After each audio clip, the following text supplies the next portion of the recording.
Good morning, everyone. On behalf of the ASEAN People's Forum, I'd like to welcome the Honorary Corazon Juliano Soliman, Secretary of Department of Social Welfare and Development on behalf of the Office of the President, Republic of the Philippines. We will begin shortly. Can I please welcome the moderator, Gus Miklat, on stage to take over shortly?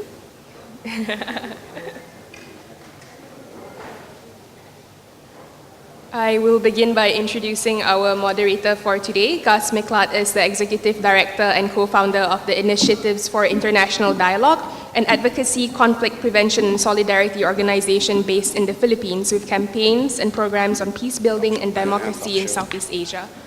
Please join me in welcoming Gus to the stage.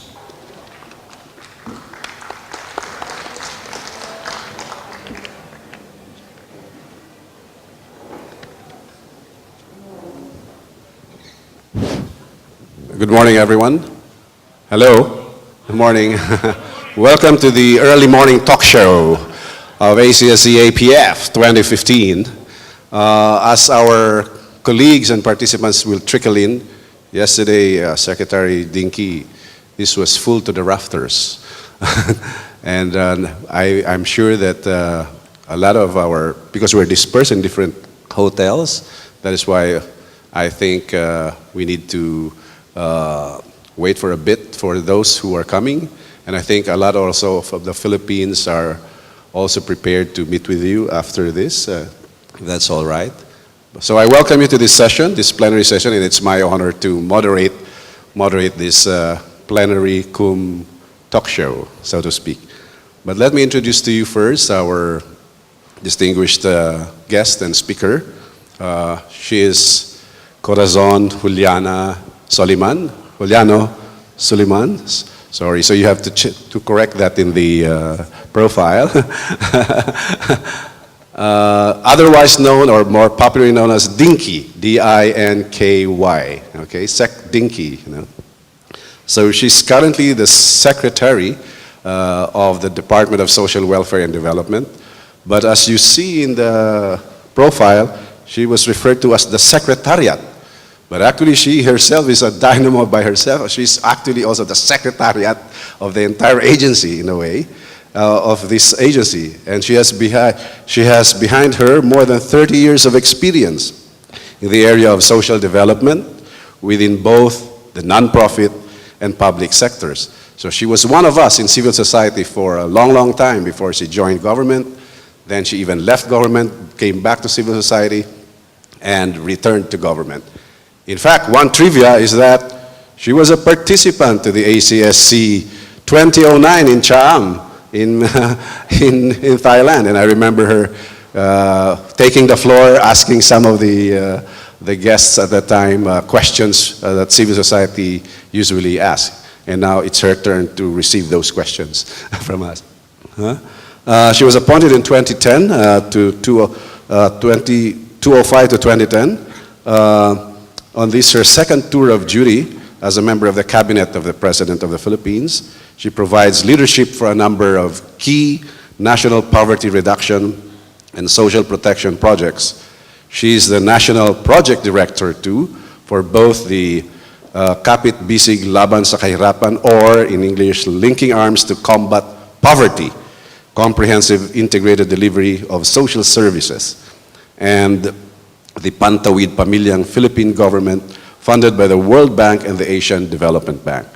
She is also currently the chairperson of the Human Development and Poverty Reduction Cabinet Cluster, and through this, she now spearheads the bottom-up budgeting and local poverty reduction and action planning process, which institutionalizes, civil society participation in the budget and poverty reduction planning process of the Philippine government.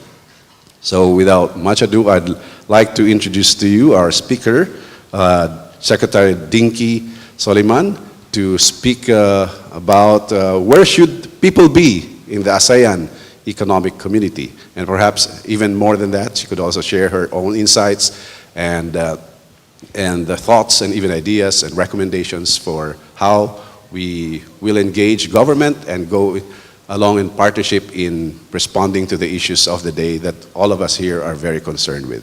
So, Sec Dinky, may I invite you to speak for, yeah. Round of applause, please.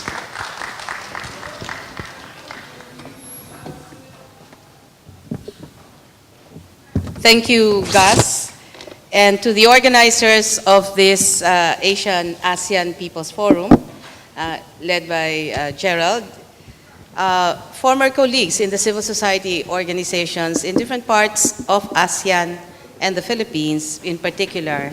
I'd like to greet you pleasant good morning, salam alaikum, and I would like to just say that as someone here, I am here actually to read the speech of the President, who I understand you have invited. Yes.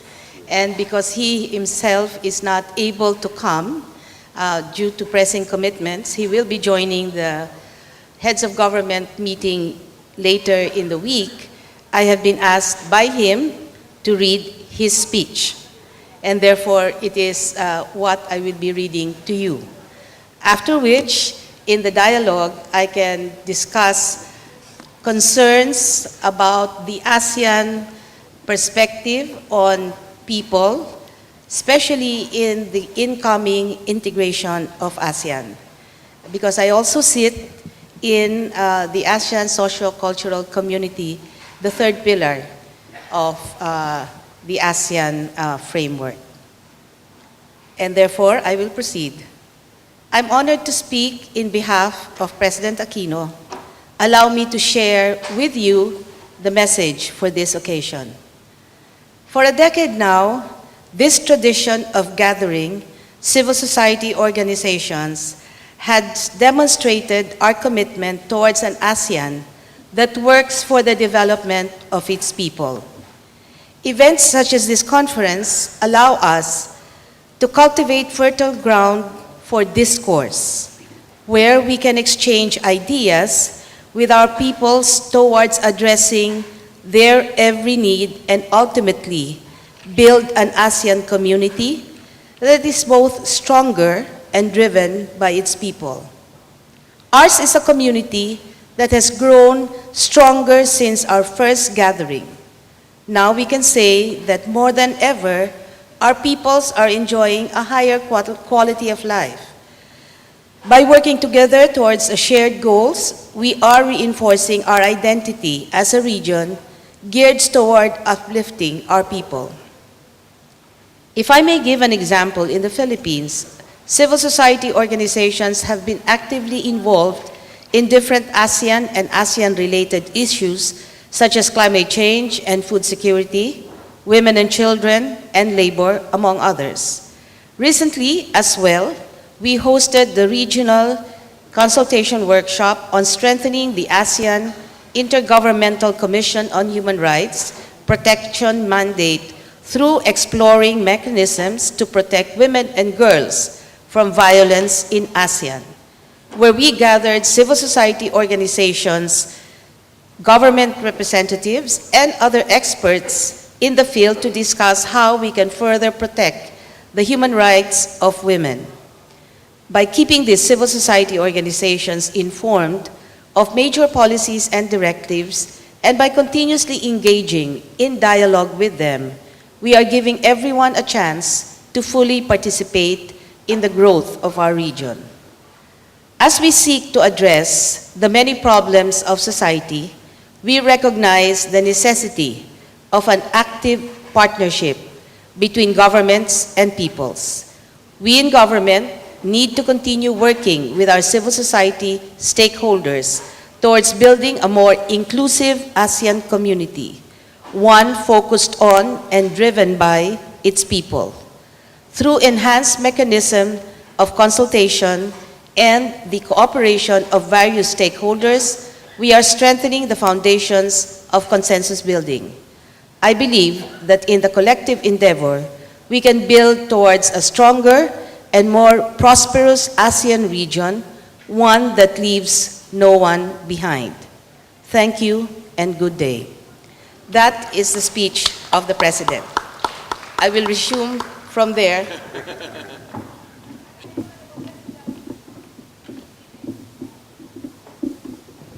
just to update you about the ASEAN socio-cultural community, which is the third pillar of the ASEAN framework. It could be that some of you think that the ASEAN socio-cultural community is about culture, music, and the arts. It is, but it is more than that.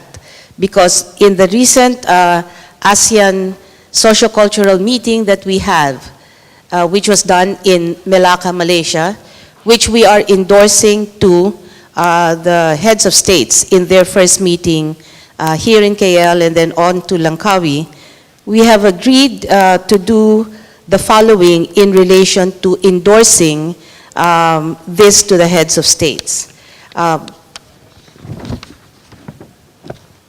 So we are endorsing to the heads of states, which means we have agreed, and it is a consensus among governments, to do the following.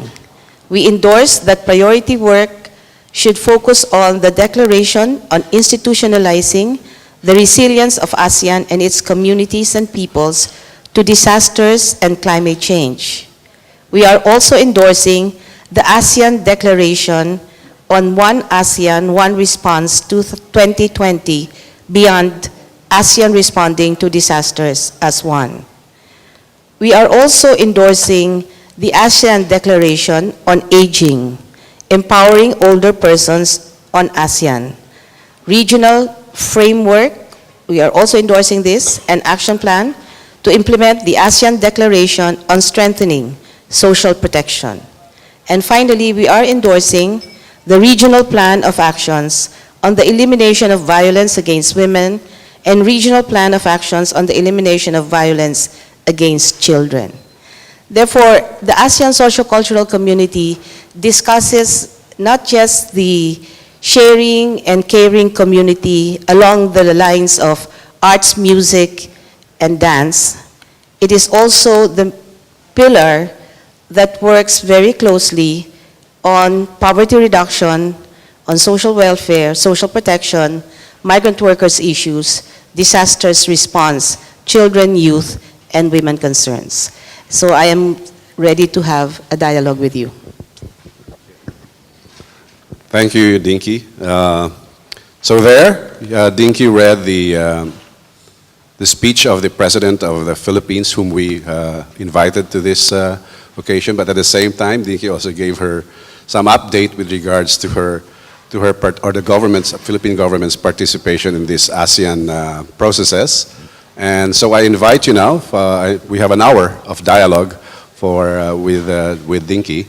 I invite you now to share your comments, ask your questions, not only on what was shared to us, but on other things that you may want to bring up to a government minister whom we rarely have the opportunity to dialogue with, especially someone who also came from our ranks and who would be able to bridge maybe some of the concerns that we have from the perspective of civil society. So who would like to ask the first question? I see Benedict.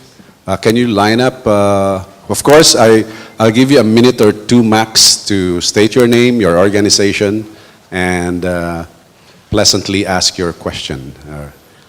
Thank you, Mr. Kusan. I'm very pleased to be able to speak here to the representative of the President of the Philippines. I forgot the name, but... Aquino. Aquino, sorry. President Aquino. Dinky. How could you? Okay, sorry. My name is Benedict Topin. I'm from Sabah, Malaysia. I'm from the Kadazan Dusun Cultural Association. I was also educated in the Philippines before, so that's why I could speak Tagalog. And because Tagalog is 50% plus Kadazan Dusun, Malay, plus Spanish. Okay. Are you asking your question in Tagalog? Yes. Or? No, I would want to emphasize this on one particular aspect of my interest is we have fundamental worldview similarities among the ASEAN countries. I'm doing a comparative worldview between the Philippines and the southern Sabah and southern Philippines, between the Kadazan Dusun. I would like to know if this can be made as one of a point of discussion, because to me the fundamental values have got universal values that can be shared by the ASEAN community, but unfortunately most of this falls within sometimes they condemn it as shamanism, and because the modern religion, the powerful religions, look at it as in a different way. But to me, there are so much now, I find the fundamental values that could be very contributive to conservation of not only talk about sustainability of management of forests and or even the climate, for instance, because we have things like world blessing ceremony. So I would like to know whether this can be one of those things that can be brought up, especially for the ASEAN social cultural community, and hopefully to be followed by inter-ASEAN specific dialogue, and also further strengthening of each other's foundational worldviews. Thank you. Thank you, Benedict. Since you're the first, you will have the opportunity to get your response at once, and I will collect questions later, maybe 3 at a time after the response. Okay. Thank you for your question, Benedict. At the ASCC meetings of the ministers, where the ministers of social welfare, poverty reduction, youth and development, and here in Malaysia, it is including the youth development and tourism, who sits in the ASCC. We have had several exchanges on culture and the arts. In the next ASCC meeting, it would be good if your group can document a proposal for us to agenda. I will mention this to the Deputy Secretary General of ASCC, whom we will see later in the week, that there is this kind of proposal. But definitely the ministers recognize that the cultural exchanges, especially with indigenous people, are very important because they are the seat of the wisdom of the region. Thank you, Dinky. So now you have an opportunity to also raise your respective proposals that Dinky might be able to relate to the powers that be. No? Okay, I can see Amihan Abueva from the Philippines. Please, Amihan. Good morning, Secretary Dinky. First of all, I would like to thank you for making it possible for CSOs to participate in a very meaningful way, especially in the selection and nomination of representatives to the ASEAN Commission for the Promotion and Protection of Women and Children's Rights. So I would also like to thank you for the support that you gave, especially during my term as the ACWC rep for children of the Philippines. However, I would also like to request that whoever will take, the next person who will take the position of being ACWC rep for children from the Philippines be provided with more support so they can do their work better. And at the same time, we also would like to request you as a member of the ASEAN Social Welfare Ministers, the AMSWAD, to please support efforts for greater children's participation, especially the children from the marginalized communities, including the indigenous peoples. Because as you'll see in this forum, there are no children, and children are a very big part of the population of the ASEAN. So I think we should really take more effort to make sure that even the ASEAN People's Forum take more effort and to take into account the views of children. And we're also encouraging the other civil society organizations to put the child rights lens to make sure that when you do your work for indigenous people, for workers, for migrant workers, you take into account how your work impacts on children. So again, for the AMSWAD, I think the AMSWAD has been very active, but perhaps, Secretary, it would really help if you could help the other ministers to really put more resources to back up the good words they say in terms of eliminating violence against children. Because there's been a lot of, we are really happy that the heads of state have signed the ASEAN Declaration for the elimination of violence against women and elimination of violence against children. But to date, there's still very few resources that are really put to use to fight violence. So thank you again, Secretary. I know you have been a very good ally for CSOs, and we wish you all the strength and the power. Thank you so much. Thank you, Amihan. Okay. Sir, please identify yourself, your organization, then. Thank you, Mr. Moderator. My name is Simon Sipaun. I come from Malaysia. I don't particularly represent anyone. I represent myself. All right. I got two simple questions for Madam Secretary. First, this is in relation to the ASEAN Intergovernmental Commission on Human Rights. As I understand it, this commission was established way back in October 2009. But as the name indicates, the commissioners basically represent the respective governments of ASEAN, the ASEAN nations. I just want to find out to what extent the Philippine government will want to have this commission more people-centered rather than government-centered, because as I see it at the moment, I think the ordinary people on the street has no idea of the existence of this commission. So I just want, it's not fair for me to ask this question, because this should be addressed to ASEAN government as a whole, but I'm only interested the role played by the Philippines in making this outfit more people-centered, something like the European court. Because if I'm a citizen and I exhaust all the domestic avenues, I can go to the European Court of Human Rights. That's one. The second question, now, as I see it, I'm very impressed with the motto of the ASEAN. The motto says, one vision, one identity, one community. I look at this as aiming very high, but possibly hitting very low. Because rhetorically speaking, it is very impressive. But if you look at the individual ASEAN nation, they are struggling with their own identity, with their own integration and their own national unity.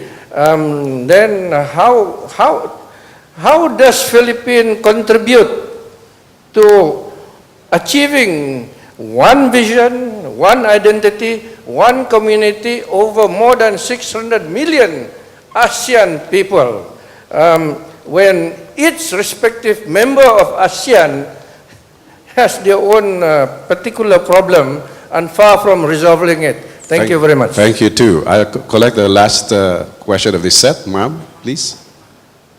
Good morning.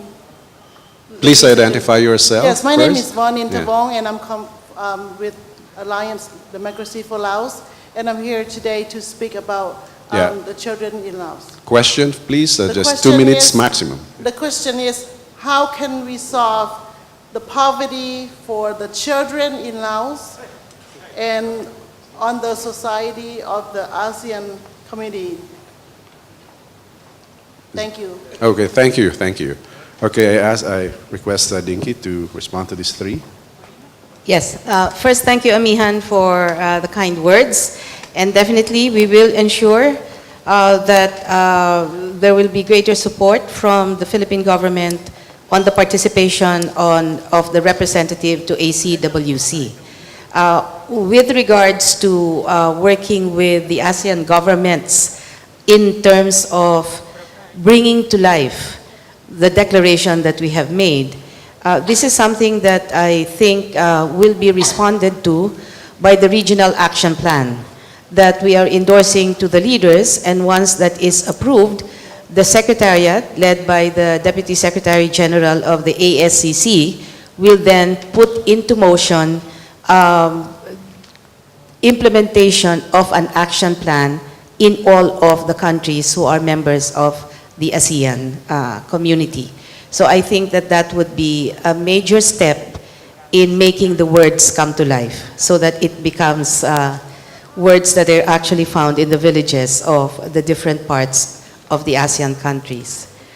In relation to the question of our colleague on human rights, I would like to approach that in two ways. First, the Philippines is committed to protecting and promoting human rights, and I think the Commission on Human Rights of the Philippines have really made great strides in making the commitments that we have made internationally, as well as within the ASEAN framework of this commission, be a reality in the different parts of the Philippines.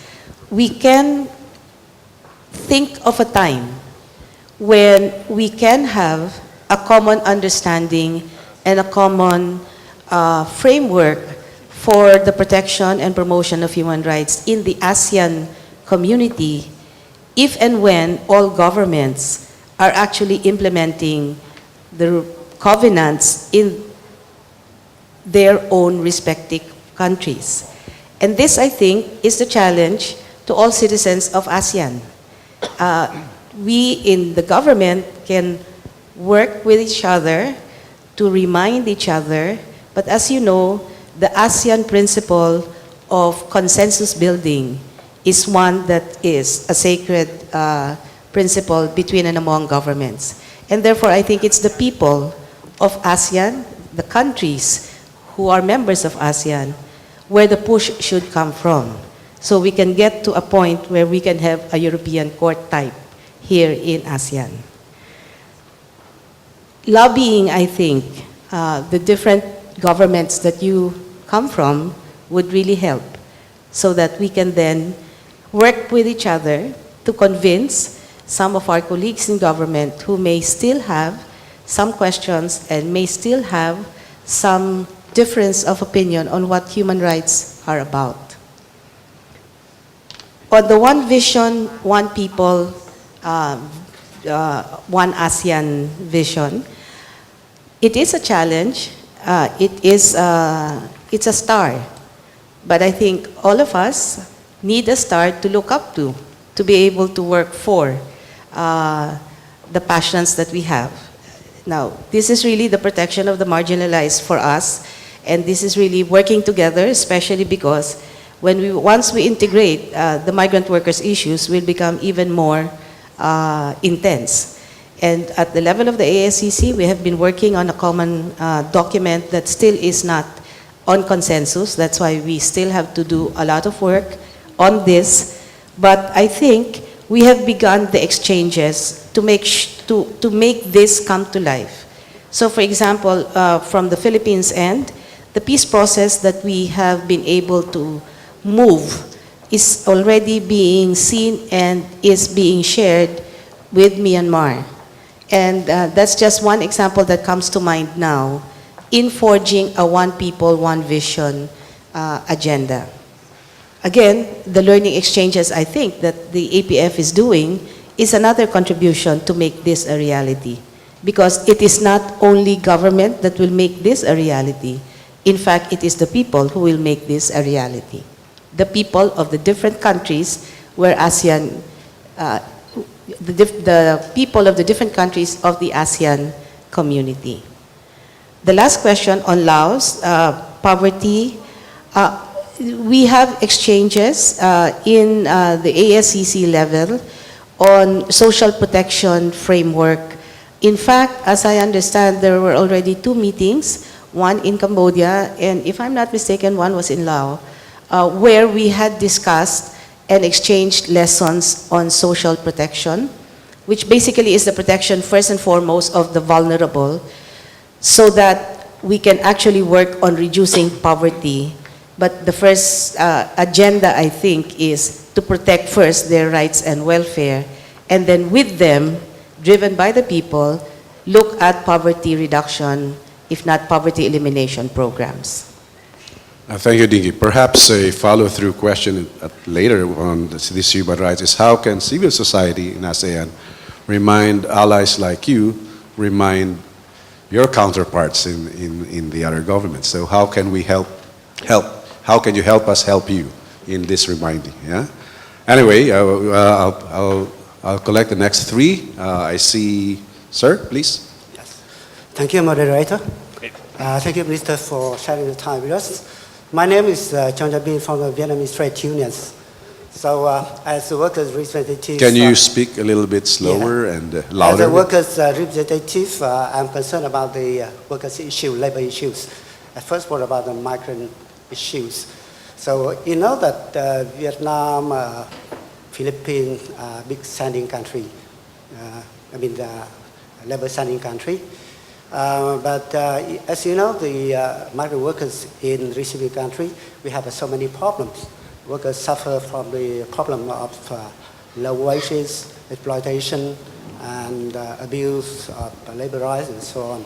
So as a trade union, we have tried very hard to protect workers. For example, recently we have MOU with the Malaysian Trade Union Congress about protection of migrant workers, Vietnamese migrant workers in Malaysia.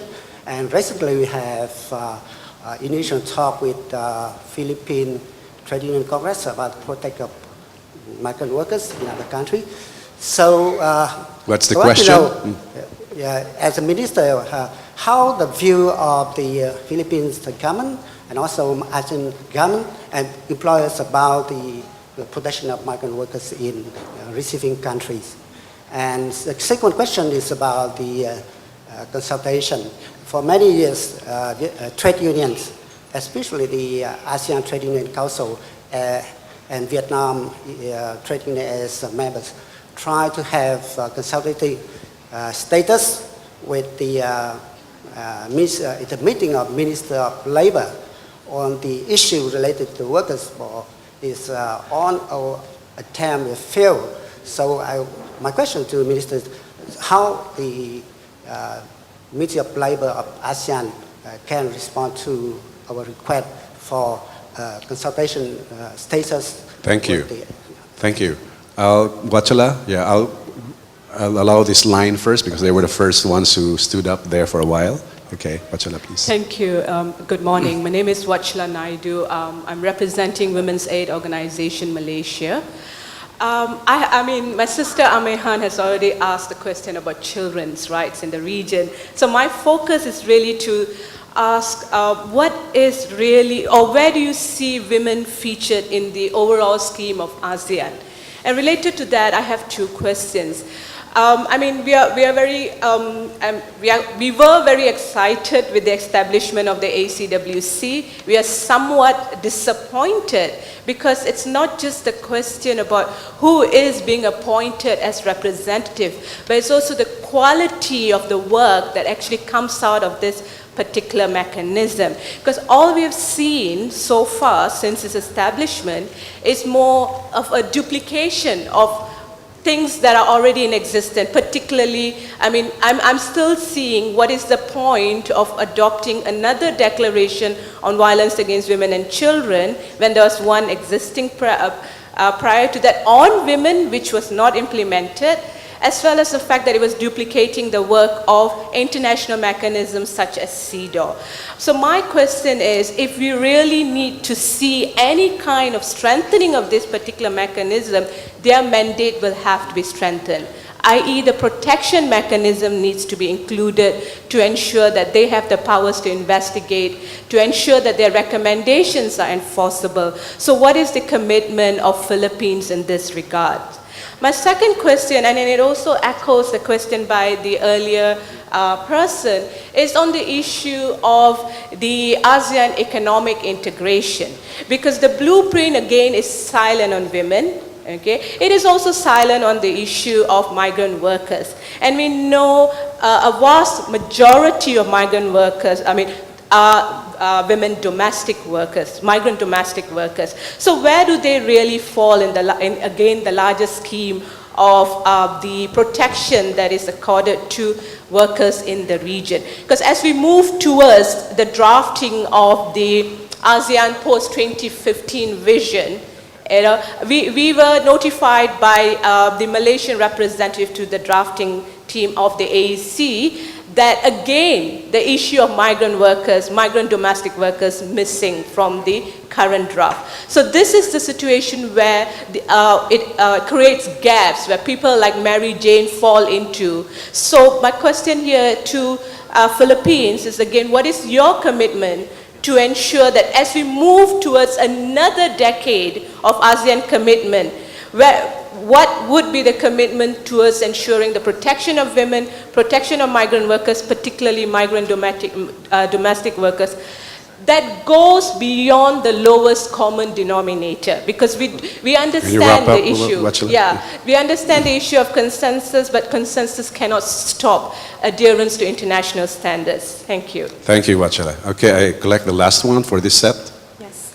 Good morning. Thank you for the opportunity and time. My name Daniela Yohana. I'm from Indonesia. I represent a member of One Vision Alliance, or we call ASV.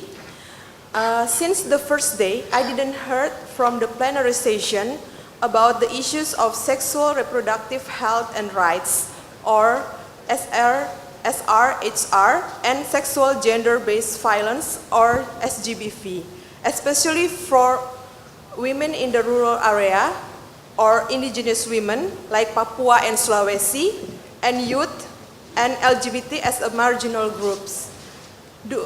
Is it any allocation or special program from the third pillar of ASEAN, social culture community, for these issues? Thank you. Thank you very much. So I invite Dinky to respond to this next set. On ACWC and the duplication possibly with CEDAW and how that can become a reality. We are working so that we can, as I said, the regional action plan be workable, implementable, monitored both by governments and by civil society organizations.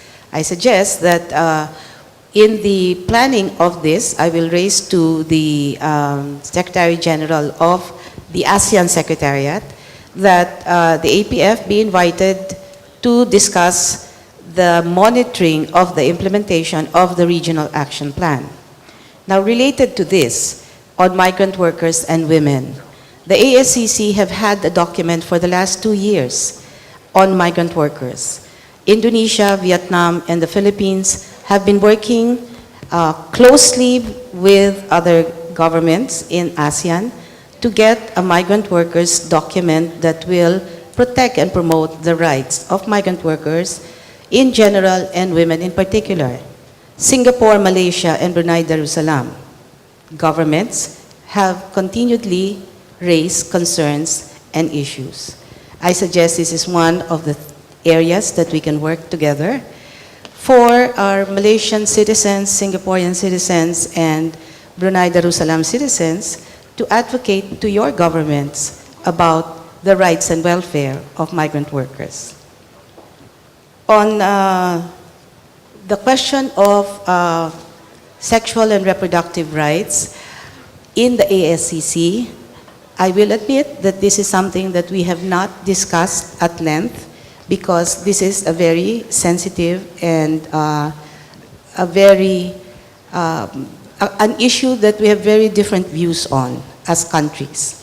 And I'm sure even in your own countries, maybe there is a division of opinion on this. In the Philippines, we do have our reproductive health and responsible parenthood law, and that's what we are implementing now. And that was a struggle of more than 10 years.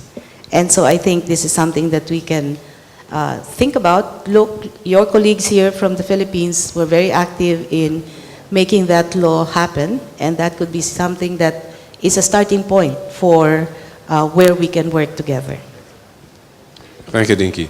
I go now to the men for gender balance, this side of the Ed. Magandang umaga po, Secretary. My name is Ed Legaspi. I'm from the Southeast Asian Press Institute. My question comes from my participation and observation of the civil society processes with regards to ASEAN over the past 10 years. So we have come a full circle since the first ACSC in Malaysia in 2005. I noticed that the civil society and its participation in ASEAN figures most prominently in the ACSC. And judging from the, I would say, increasing participation of civil society in ACSC, there has been like great expectation for ASEAN to respond on how we can formally participate in the ASEAN processes. In the ACSC blueprint, it says among its key features is engagement of civil society in policy making. So can you please enlighten us on the concrete steps the ACSC is taking with regards to formalizing civil society participation in various ASEAN processes? Relatedly, since it seems to be only figuring in the ASEAN ASCC blueprint, how can civil society, you know very well as a former civil society person that our concerns are more than just socio-cultural. How can we also engage the AEC and the APSC in ASEAN policies? Thank you. Thank you, Ed. Sir? My name is Doug Sanders. I'm here with the International Commission of Jurists and with the ASEAN SOGI Caucus. I have two questions related briefly to the Bangsamoro Agreement. The press coverage of the Bangsamoro Agreement has ended. We are getting no news these days. Of course, there was the very serious problem of the killings in the raid, which I gather have been very, very controversial within the Philippines. I wonder if you can update us, given that the agreement is a very significant response to cultural minorities. I wonder if you can give us an update as to where this process is at the moment. And secondly, and part of this, is there provision to ensure that the autonomous government that would emerge from this process is subject to human rights standards of the Philippine Constitution and of international obligations of the Philippines? Thank you. Thank you, sir. Yes, the next one. Good morning, magandang umaga. I'm Erwin Puawan from Kanlungan Center Foundation, also representing Migrant Forum in Asia. I just have one question and one comment. First, the question. Since the other day, we've been discussing that ASEAN is people-centered, supposed to be people-centered.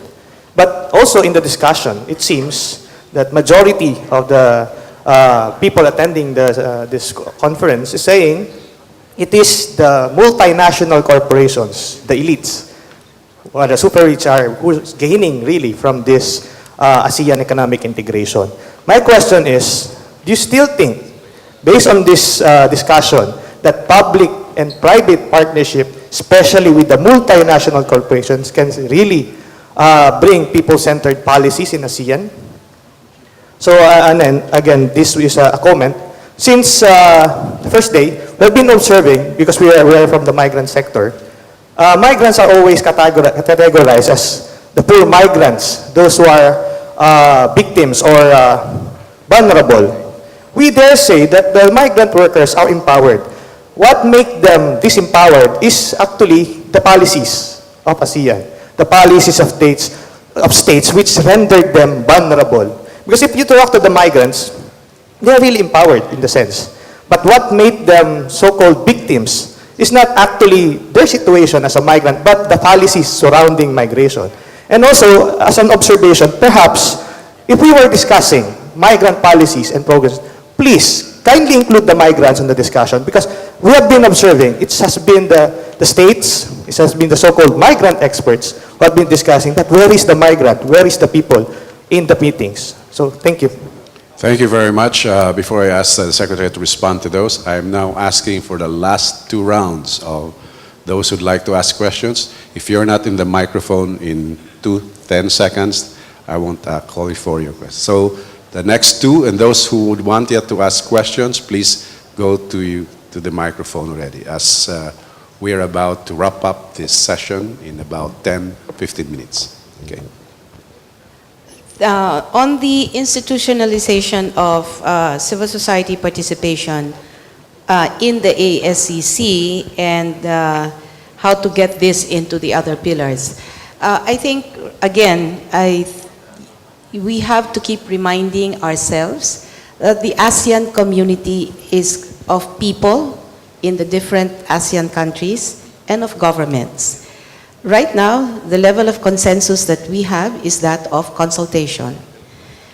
Representation in some of the commissions are in fact institutionalized, such as in the Human Rights Commission. But I think if we want the institutionalization to happen, this has to come from the member states who are in the ASEAN community. And that's something that we can work together. On getting into the other pillars, that is even more challenging, because I think the pillars that actually recognize other stakeholders are really tending to work for the economic, that is, with business organizations. So I think it would be important for us to acknowledge and recognize that there should be more participation from different civil society organizations and people's organizations that represent the people who are supposed to benefit from the economic growth. How will that happen? I think, again, it will be a joint effort of governments who believe in people's participation and that of civil society organizations. On the question on the Bangsamoro basic law, and I'm looking at Gus because he's also very active in this. It is a continuing process. The President and all of the Cabinet is committed to get the law passed, and the legislators are working.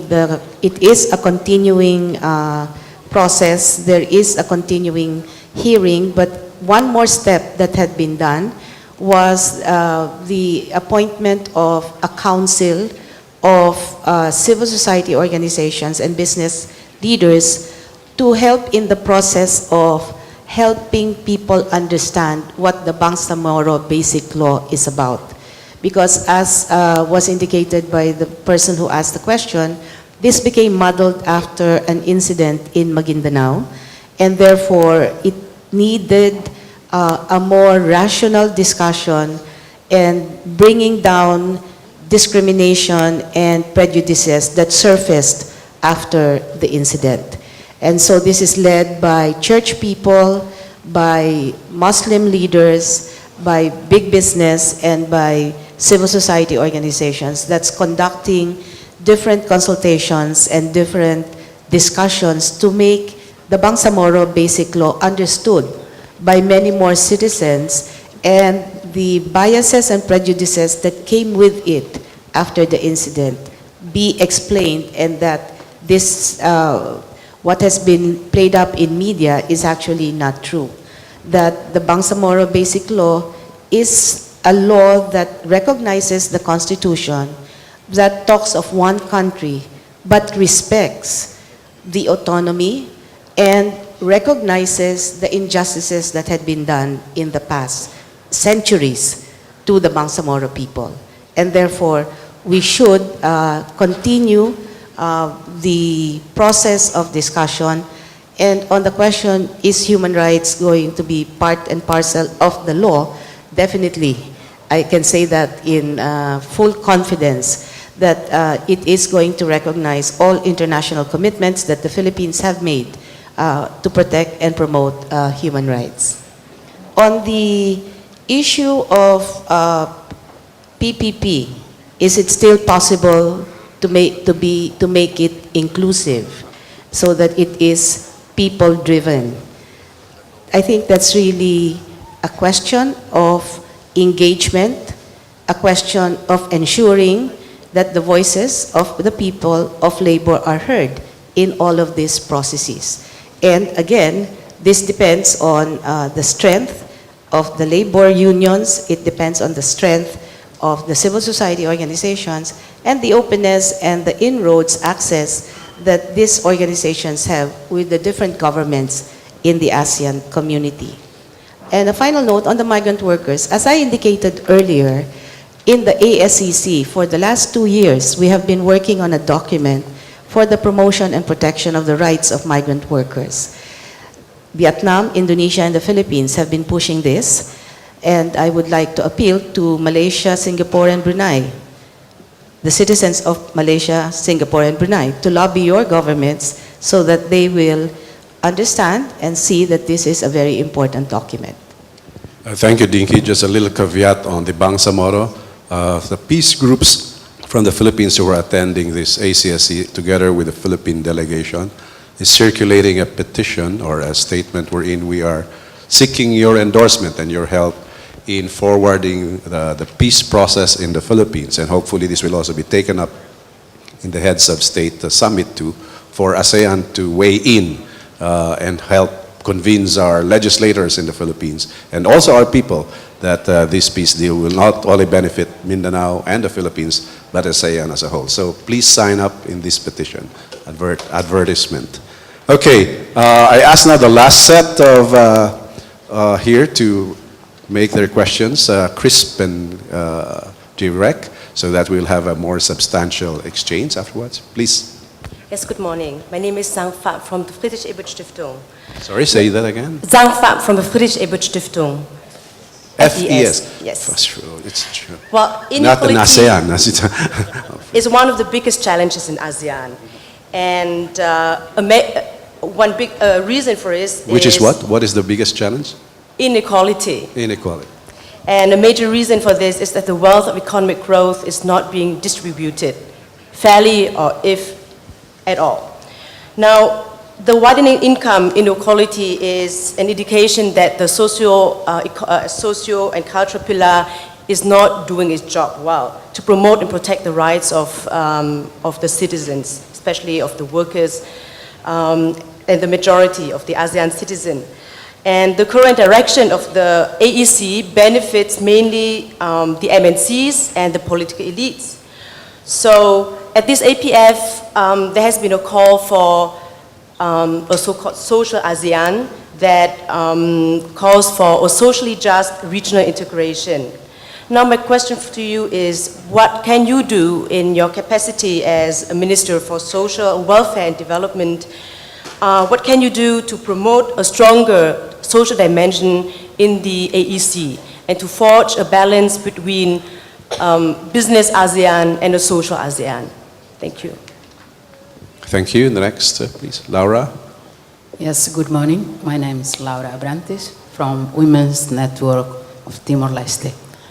I have a simple question to Madam. So, one day Timor-Leste will be a part or as a member of ASEAN. So, ASEAN. ASEAN. Yeah. Yes. One day in the future. Sooner, not. But now we are very concerned about many challenges that we facing in Timor-Leste, as well in the future will be as a big challenge for Timor-Leste too, especially about the trafficking, human trafficking and drugs. So in terms of high-level entity meeting, as a civil society, we are not involved, and particularly Women's Network or Women's Organization, we are not involved. So what's your recommendation or your thinking or your perspective about our involvement and engagement on that? And what you recommend to us to be prepared in the future, we as a civil society organization to more engage in this part? Thank you. Thank you, Laura. Ma'am, Madam. Thank you. I am Datin Masne from the National Anti-Drug Association of Brunei. When we talk about drugs, we are here talking about illegal drugs under national and international control. So we know, I just want to make one statement first, and then I want to ask you what you have done about this issue. We know that drug trafficking and development of new trafficking routes and of course amphetamine type stimulants is a problem in Southeast Asia. And I think it's one of the biggest challenges together with human trafficking and trafficking of small arms and weapons. So I want to draw your attention as Secretary of the Department of Welfare of Philippines to Article 33 of the CRC, Convention of the Rights of the Child, where in the best interest of the child, what have you done to protect children? Now, I know Philippines is a big problem in terms of street children. You have more than, I think the last figure was like 5 million. To make sure that these children are protected from environments which are conducive to drug trafficking. So I would like to appeal to you as the Secretary of the Department of Social Welfare in Philippines, if you can look at this very important issue, because you are sending all your women across to all these countries to be working as domestic workers and migrants, but they have left their children behind. What social nets have you done to ensure that these children are protected from environments which are conducive to drug trafficking, drug taking, and so on and so forth? Thank you. Thank you. Sir? Hi. Assalamualaikum, selamat pagi. My name is Shah from Sarawak. I have 3 questions. One is about SOGI. It's not included in the ASEAN Human Rights Declaration. Actually, the law, especially the British colonies, will it be abolished? Will it be abolished, especially in Brunei, Malaysia, Myanmar, and Singapore, where almost 50 years we have independence? And law prohibits TG changing. Can you say that again? Sorry, we didn't catch that second point. No, it's within, what is going to be abolished? No, it's within SOGI also. It's about Panel 377. Panel 377. Of Malaysia. She's from the Philippines, so we don't know the penal code. Yeah. So the penal code, still exists after 50 years of independence in Brunei, since 1984, but still exists in Brunei, Malaysia, Myanmar, and Singapore. Okay. And then law prohibits transgender people changing their name and gender in Malaysia, Vietnam, Thailand, and Philippines. Is there actually how can the governments can include SOGI inside the human rights, because transgender people are actually ASEAN people too? That's number 1. And number 2, I work on sexual health issues. We encounter problem about underage, and everyone knows, it's not a secret, young people actually start having sex at a very early stage of at an early age without any parent consent. So why do we need parent consent for, I'm not young anymore, but for the young people to get sexual health services? And then number 3, on independence referendum, can there be independence out of autonomy agreement? Are you referring to the Bangsamoro? It can be Bangsamoro, it can be Nagaro Aceh, Darussalam, South Thailand, Patani, it Sarawak, Sabah. It can be Sarawak, Sabah also. Self-determination in other words. And then can ASEAN help with this? So what's your question? Can ASEAN help with independence referendum? Oh, do you want ASEAN to break up into more than 10? So that's the question. Okay, last question, ma'am. ជំរាបសួរខ្ញុំមកពីប្រទេសកម្ពុជា Okay. រស់នៅខេត្តពោធិ៍សាត់ចាដែលខ្ញុំរងគ្រោះនេះដោយសារតែក្រុមហ៊ុន MDS និងអ្នកមានអំណាចមករំលោភយកដីឈូសកំទេចផ្ទះសម្បែងអស់ជាច្រើនគ្រួសារពួកយើងខ្ញុំខំតស៊ូមតិអស់ជាច្រើនឆ្នាំតែមិនទាន់មានការដោះស្រាយមានតែការសន្យាចោលធ្វើឲ្យពួកយើងខ្ញុំនេះរងគ្រោះមានតែភាពក្រីក្រទៅខ្ញុំសួរថាតើអាស៊ានមានវិធានការដូចម្ដេចអាចដាក់សម្ពាធទៅរាជរដ្ឋាភិបាលឲ្យដោះស្រាយឲ្យពួកយើងបានឆាប់ Okay, I guess the friend beside you will translate that question for us. She's indigenous peoples from Posat province from Cambodia. Her name, please? And she has a problem of land. What's her name? Her name? Ranjung, the name Ranjung. She the indigenous people from Posat province. Okay. And she has land cravings for many years that craved by the private company. And her question is that how Asian community can influence the government of Cambodia to solve her problem, because the land grabbing caused her family and her community to become powery and powery. Thank you. And I'm sure that is a story that resonates with a lot of others in the different countries in ASEAN. Okay, so that's the last query that we have, and I ask and invite Dinky to respond to that, but I'm giving you early warning, Gerald. You'll have the last say on this. You might have a question also or a comment that you would. Okay, Secretary Dinky.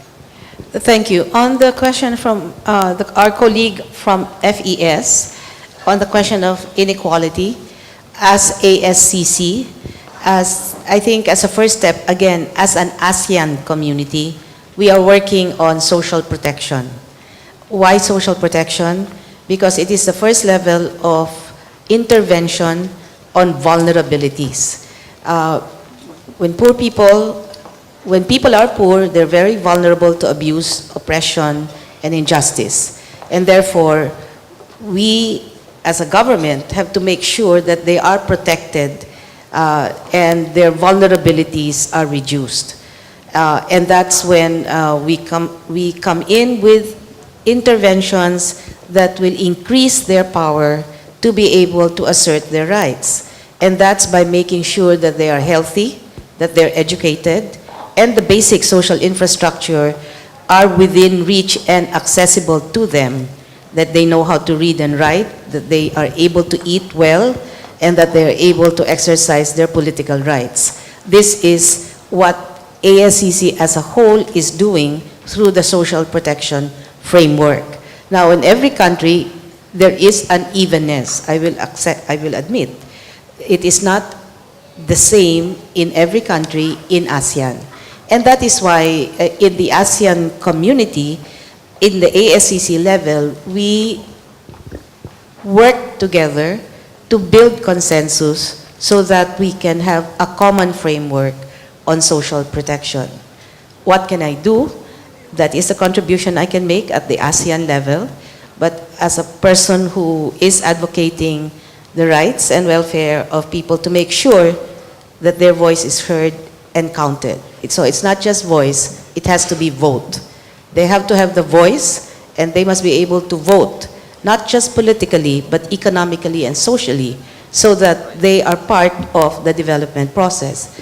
So in my part, in the ministry I head, we have a community-driven development program, which involves people to decide on the monies that is allocated to them in what kind of programs they believe can address their issues in the community.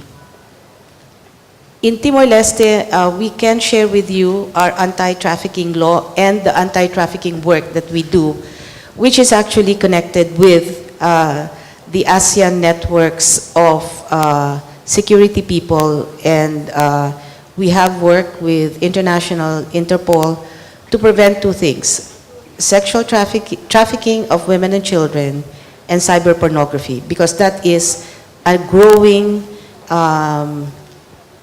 issue in the Southeast Asian nations. And later I can share with you how we can do that. On the anti-graft, illegal drugs, and on the small arms smuggling, this is an issue that is taken up by the security cluster, the pillar of security, and we are on the end of both preventing, and if an abuse or a victim is returned to our country, we take care of them in the reintegration process that we have. Our ministry takes care of that. On the street children in Manila and in other big cities of the country, what we are doing to address this are two programs. One is called the Modified Conditional Cash Transfer, which really provides for homeless families, meaning families that live on the streets, for interventions. One, We provide for conditional cash transfer for education and health, as long as they send their children to school 85% of the time in a month, and they bring the children to health units. We provide 300 pesos per child up to 3 children, 500 pesos if they are in high school, and 500 pesos as a health grant. And we also provide house subsidy for them so that they don't have to live in the streets. As well, we provide sustainable livelihood programs for them. We are serving right now about 200,000 of them nationwide. And the other one is a comprehensive street children program where we work with local government units and civil society organizations, where we reach out to these children and provide them either homes, return them to their families if their families can take care of them, and if not, then they are in homes and eventually foster care and or adoption. We believe that drug is an issue and that we have been discussing this at the ASCC level. So far, the consensus has been to work on youth development and youth sports, and Brunei Darussalam is heading that effort. On the SOGI and the rights of LGBT at the ASEAN level, I think this is something, I will admit to you, that is very difficult to discuss at the level of the ASCC now. And I think that this is something that we all need to work together. I believe in inclusivity as a person, as a government person. We have been able to ensure that our personnel have LGBT personnel in my ministry, but this is something that our different cultures have different perspectives, and there still needs a lot of discussion in terms of how we can forge a framework where the rights and welfare of LGBTs can be respected. And finally, Chumripsu, Ranjo, we share with you your concern, and I think the ASEAN socio-cultural community can help the different communities in Cambodia who are in this kind of situation through the Human Rights Commission and through the Social Protection Regional Framework of Action. Thank you, Sec. Dinky. I ask now Gerald for some last notes or last comments or even a question if you have, as chair of the ACSC. Thank you. Thank you, Secretary Dinky, for coming here and sharing your thoughts very honestly. I think we can learn more from you because you have journeyed through ACSC long before many of us, you know. You've been there in 2009. Now that you have the privileged information of sitting inside, you know the secrets that we don't. So, maybe we can find out is there a possibility of transforming consensus, which I think is veto, in the ASEAN framework to a different possibility of decision-making engagement process? Because governments on every corner will complain about consensus when they cannot get the agenda item, but yet they hold on to it because they don't want another country to speak about their issue. But they complain about it that they cannot use it when they need it for agreements. For this example, Secretary, on the issue of migrant labor, that Philippines is far ahead, and 2 or 3 other countries are using that conveniently to slow a process, including Malaysia. So this concept of consensus in the post-2015, what should be done? How should we reformulate it? Or is there something being discussed about that? My final point is, I think your presence here for 1.5 hour free open dialogue, you're taking all questions, you're fielding it, is something that is not the norm. Yesterday we had another minister. But how can we, maybe in the Philippines is the norm, but many countries in our ASEAN process actually suffer sometimes the indignity of standing outside the door and really literally waiting to be invited inside. So how can we make opening doors a reality in ASEAN, when they talk about people-centeredness, because it's a rhetoric that is so wonderful to hear, but maybe you would be able to give us some insights maybe from the Philippines experience, also in the ASEAN, both Secretariat and other government. How can we not force ourselves, but invite it and be present as part of a stakeholder in all levels?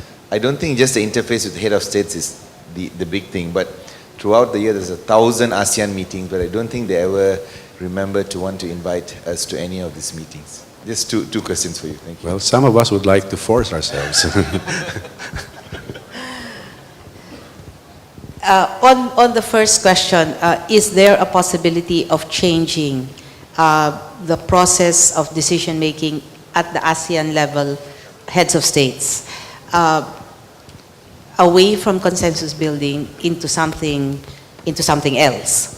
I think very honestly at this time, no. Since the founding of the ASEAN community, started by Malaysia, Philippines, and Indonesia, which is Mafilindo, and then moving into what we are now, ASEAN, and hopefully Timor-Leste to join us. This really has been done through consensus. And I think it will be very difficult at this stage to make that change. I think in making the decisions there at the heads of state level,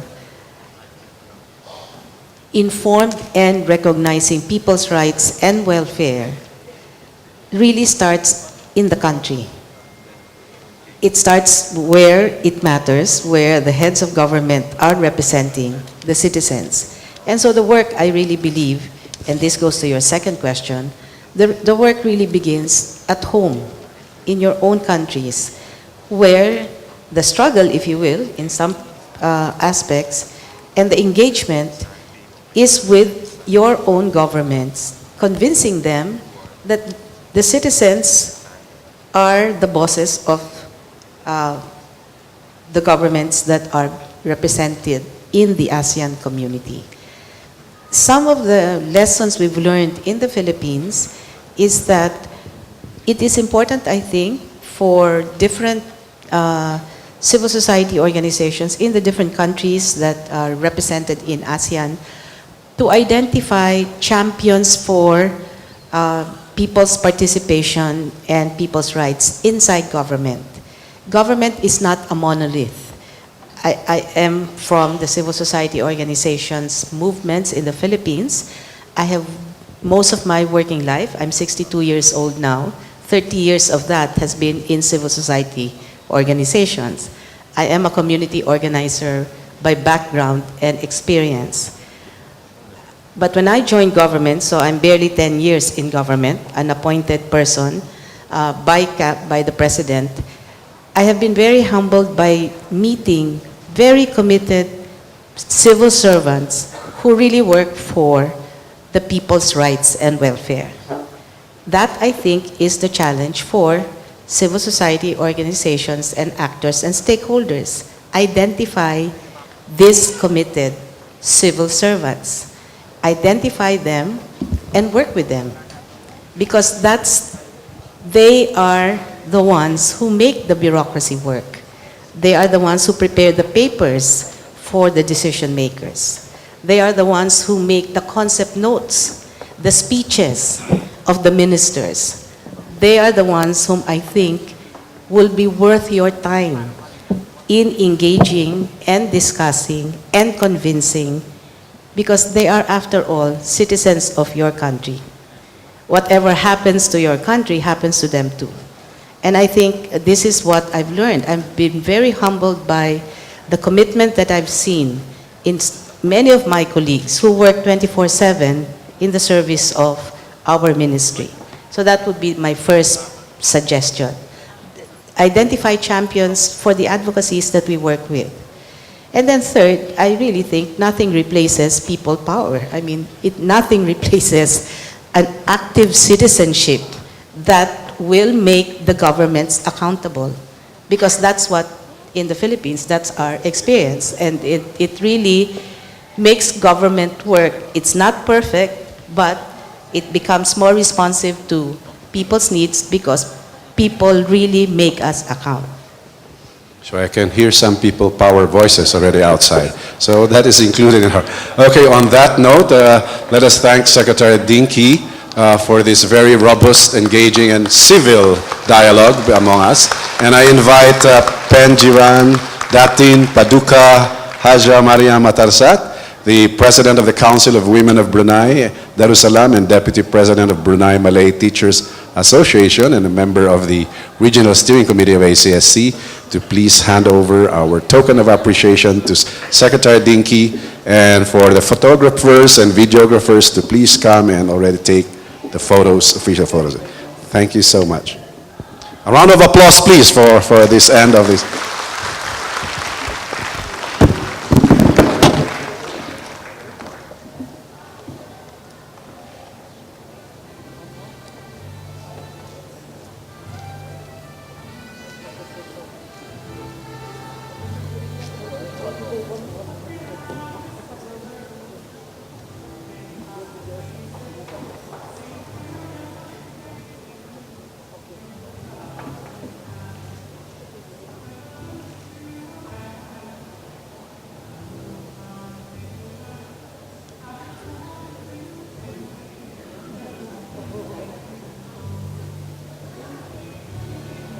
Thank you so much. Thank you. Very well done.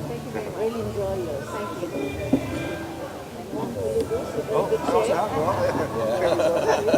Thank you, thank you, thank you. Sure. Thanks very much. No problem.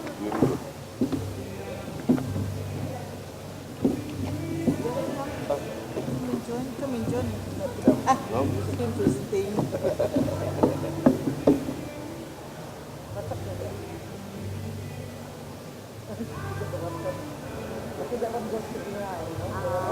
Very good, yes.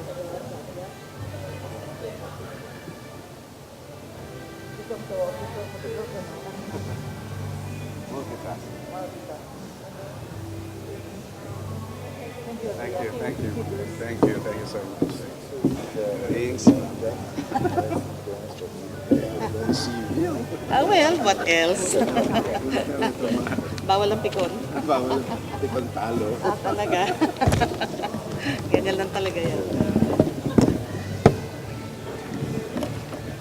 So just we'll go for tea with the RSC and then after that we will leave.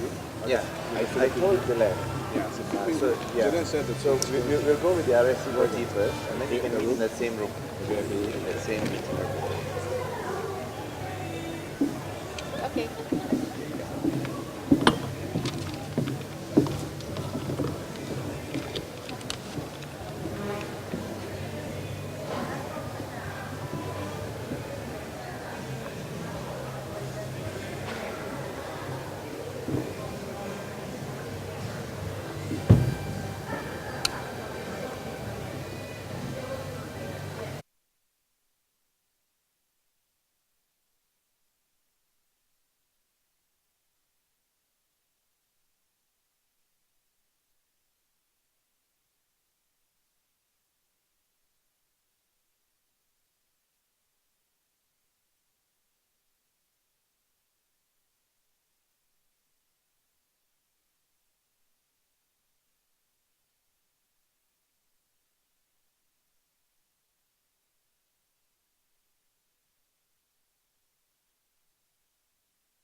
with the time that we have, I would like to invite each of you to speak for 15 minutes, right? And later on, we open for the discussion from the floor. Let me just start. I would like to invite Antonio to start.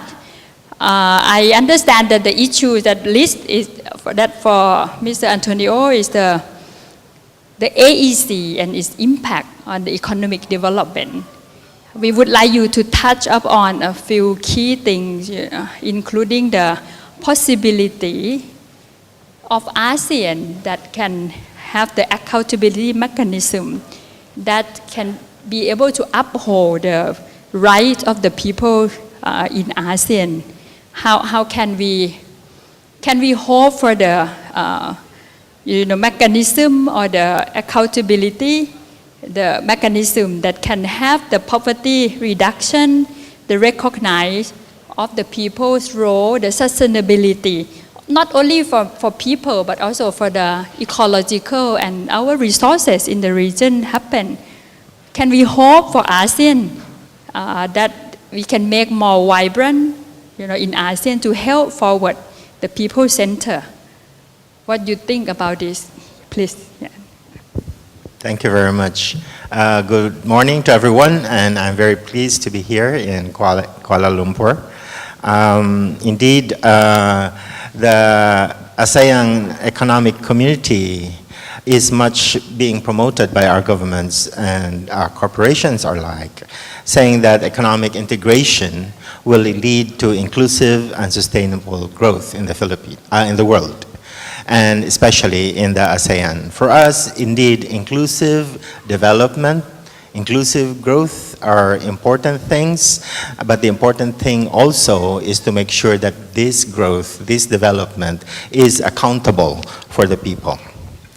The ASEAN is now the new global center of growth in the world today.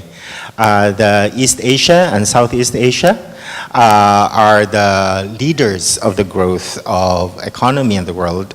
The ASEAN is seventh largest economy and the third largest in Asia, and therefore it is very important.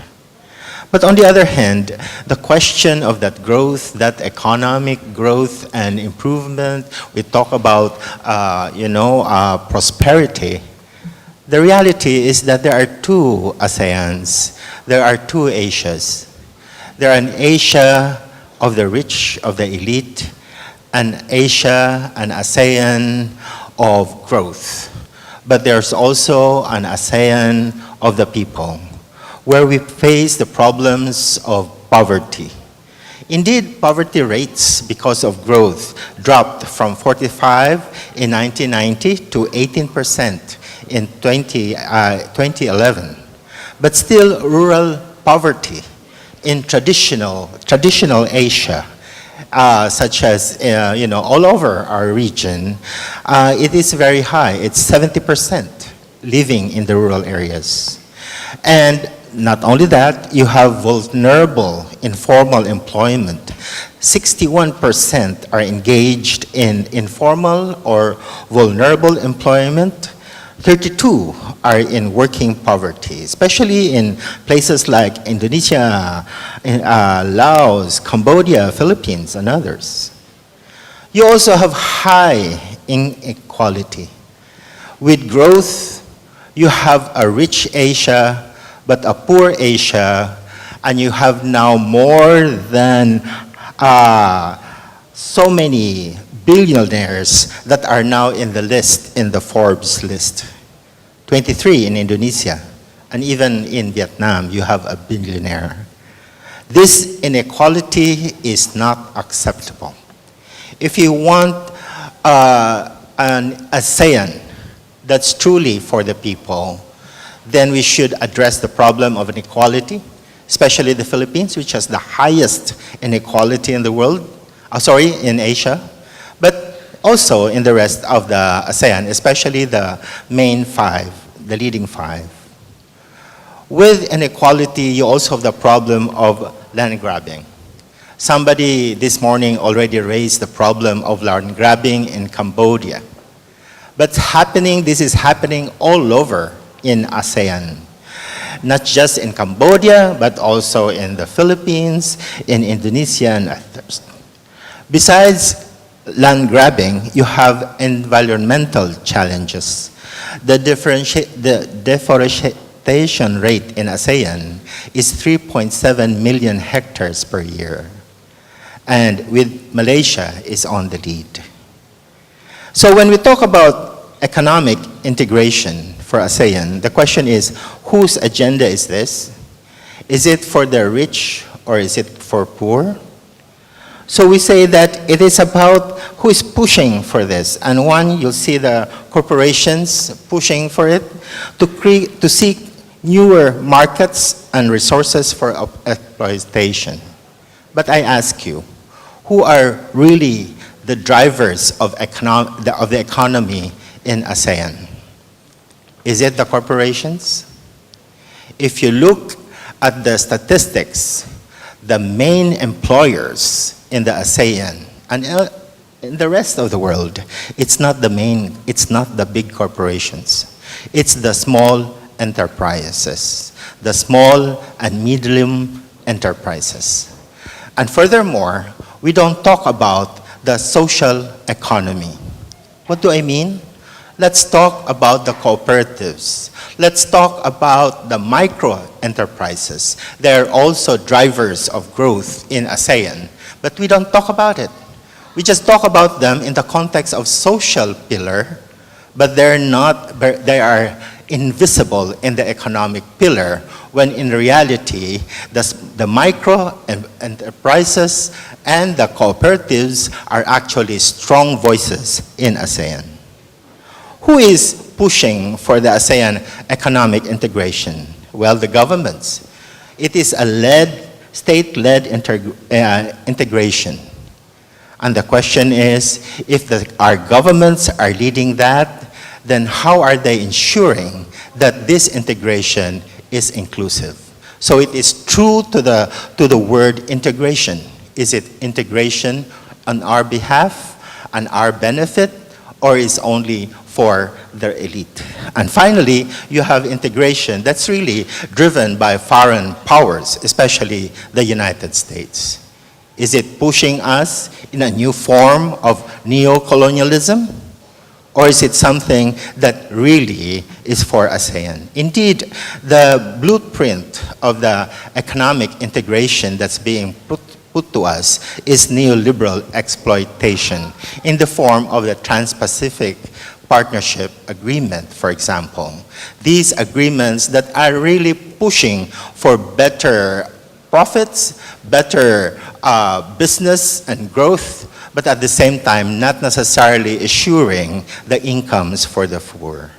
In the end, to make ASEAN, the ASEAN economic community, people responsive, activists, grassroots communities, and people's movements in the region should collectively ensure that there is inclusive development and there is accountability. We would propose a number of recommendations that we should talk today. 6 recommendations. Number 1, let's start with human rights and the people's sovereignty. People's sovereignty, what word does it mean? It's just people power. Meaning to say the right of the people to determine our lives, to determine government policies, and that the power of the government should rest on the people. And so we should ensure that people's sovereignty and human rights are upheld. Second, is there democratization, true inclusiveness in decision making? Why is it that there are so many problems that are being brought about, that are being addressed today? And the reason is that our governments are not that sensitive. You have the responsibility of our states, not just to promote mutuality in our governments, in international relations, but actually there should be solidarity. Solidarity is a fundamental principle in interstate relations, echoing from the Bandung principles of 50 years ago, 60 years ago, and the responsibility of mutual cooperation and benefit. The fourth issue is the question of peace, peaceful coexistence and friendship that recognizes the rights of states and their people to live in peace and harmony.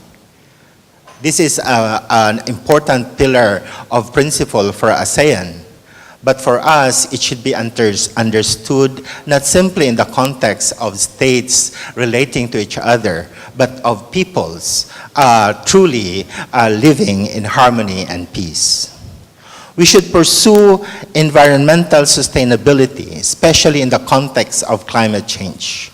In ASEAN, we are threatened with many problems related to the environment and climate, such as storms and earthquakes that are related to. And the ASEAN Economic Community should address the question of the environment.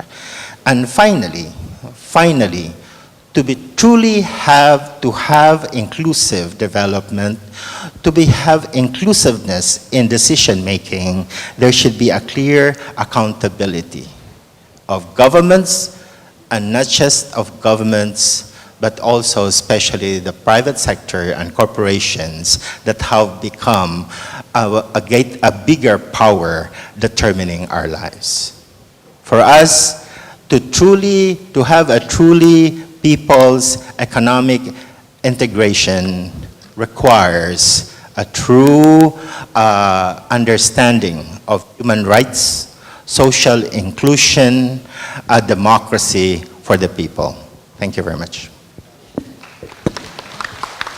Thank you, Anthony. I think Anthony have done a very good, a kickstart presentation for us. I think what he pointed out is that he looking at ASEAN and this, the region that in terms of the economic growth, we are still facing the issues of, we live our people with still the poverty and the equality. It is very interesting to see the 6 recommendations that Anthony pointed out. Most of the issues there, the peace, environment, is behind other pillar of ASEAN, right?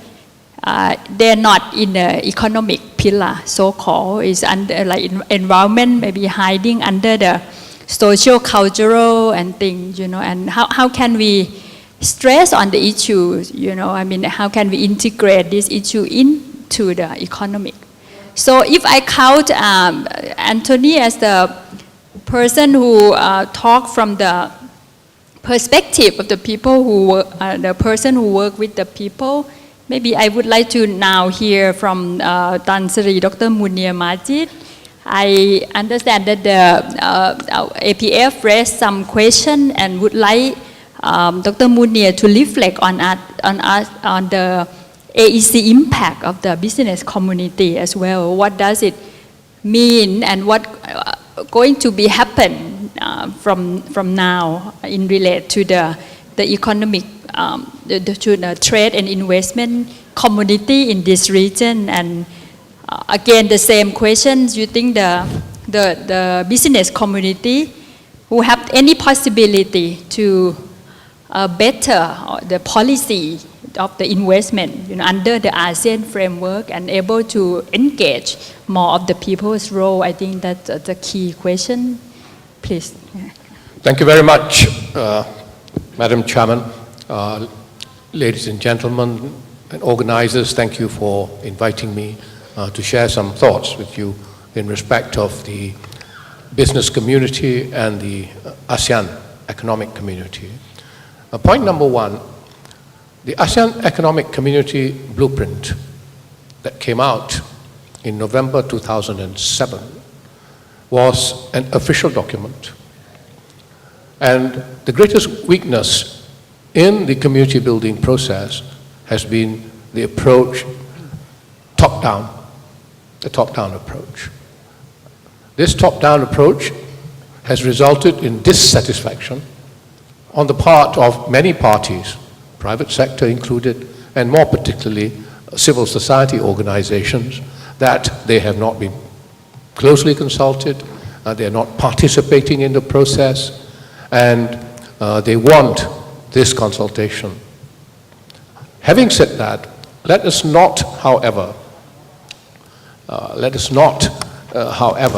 sort of discount the fact that the development of the ASEAN Economic Community, whichever way it has taken place, benefits the people. It benefits consumers in terms of generally lower prices if integration takes place. For example, if there was open skies, say in Indonesia, fare prices, airfares will go down 2.5% every year from the time open skies is introduced. Employment in the sector will increase. Tourists will come, therefore multiplying in terms of business activities and employment activities. So the multiplier effect of integration in terms of the indirect benefits to people as consumers and as employees should not be underestimated. If the AEC is properly done and the integration is properly put in place. Similarly, if infrastructure development improves, it not only increases economic activity and make people invest. With investment, there will be greater employment. We always only talk about the economic aspect, but with greater infrastructure, the quality of life of people also improves. In terms of the bridges they're able to use, the transportation they're able to use, in terms of the fact that many of their daily lives will be facilitated by the development of infrastructure. So there are indirect benefits of the AEC to people as a whole, despite the fact that the participation of the people, including the private sector, has not been that close or intense in the formulation and development of the AEC. We now reach a stage where at the end of this year we're going to announce the establishment of the AEC. Do the people feel anything special about ASEAN? About the community? About the ASEAN Economic Community? Especially if they've not participated and not been brought close to the sense of community. Of course, there's a huge amount of things to be done to make them feel part of ASEAN. And we've only got, what, 6 months? 7 months before that comes. And therefore, there's a crash course. A crash course to try and get people closer to ASEAN, to understand ASEAN, to experience ASEAN. And this crash course is not easy to achieve. It's like sorting for a final exam, coming and working like mad, paddling like mad to make it happen. And therefore, this crash course must be entered into to make sure that something tangible to people takes place. And the ASEAN Business Advisory Council, in its report to leaders that it will submit on the 27th of April, next Monday, identifies some very simple things that they must do before the end of the year. Bearing in mind community building is an ongoing process. It takes time. Even in the nation state, which is the highest form of community, it is still work in progress. Malaysia, race, religion, problems. Community has not really been established. Unity in diversity is not a reality in this country despite 50 plus years of independence. So it's an ongoing process. What more ASEAN? Disparate countries, different levels of development, different systems of government, different participation by the people in the processes of decision making, a very complex thing. But we hope or the governments have hoped that through the community process, we can bring people together more increasingly, not at one fell swoop. Bang, comes 1st of January 2016, we are a community. No, there's a lot of work to be done. And what we are suggesting for the next few months is to have very simple things, to have something which has been outstanding, surprisingly, for a very long time. Have ASEAN lanes at airports at all points of entry. Very simple. Only some ASEAN countries have it, many don't. Have that. It's easy to do, nobody loses anything. 2, have banners advertising ASEAN food at all the food stalls and cafes that we have at airports. Not all of them serving ASEAN food. Tom Yum is ASEAN food, although it's Thai, by association is ASEAN. The satay, of course, the Indonesians and Malaysians fight over who owns it, but now you call it an ASEAN food, and then it is ASEAN food. I mean, we all eat out. We all go to the stalls. Bangkok, Singapore even, the most developed of ASEAN states, Newton Circus and all that. Put up banners saying, you know, they're serving ASEAN food. You make the people feel this affinity. They come out of the airport from ASEAN lanes, they go to an ASEAN cafe. Very simple. And have ASEAN food, okay? Then there's a very simple thing also to do to improve the website of the ASEAN Secretariat. See, the website, like the whole ASEAN project, only advertises official things.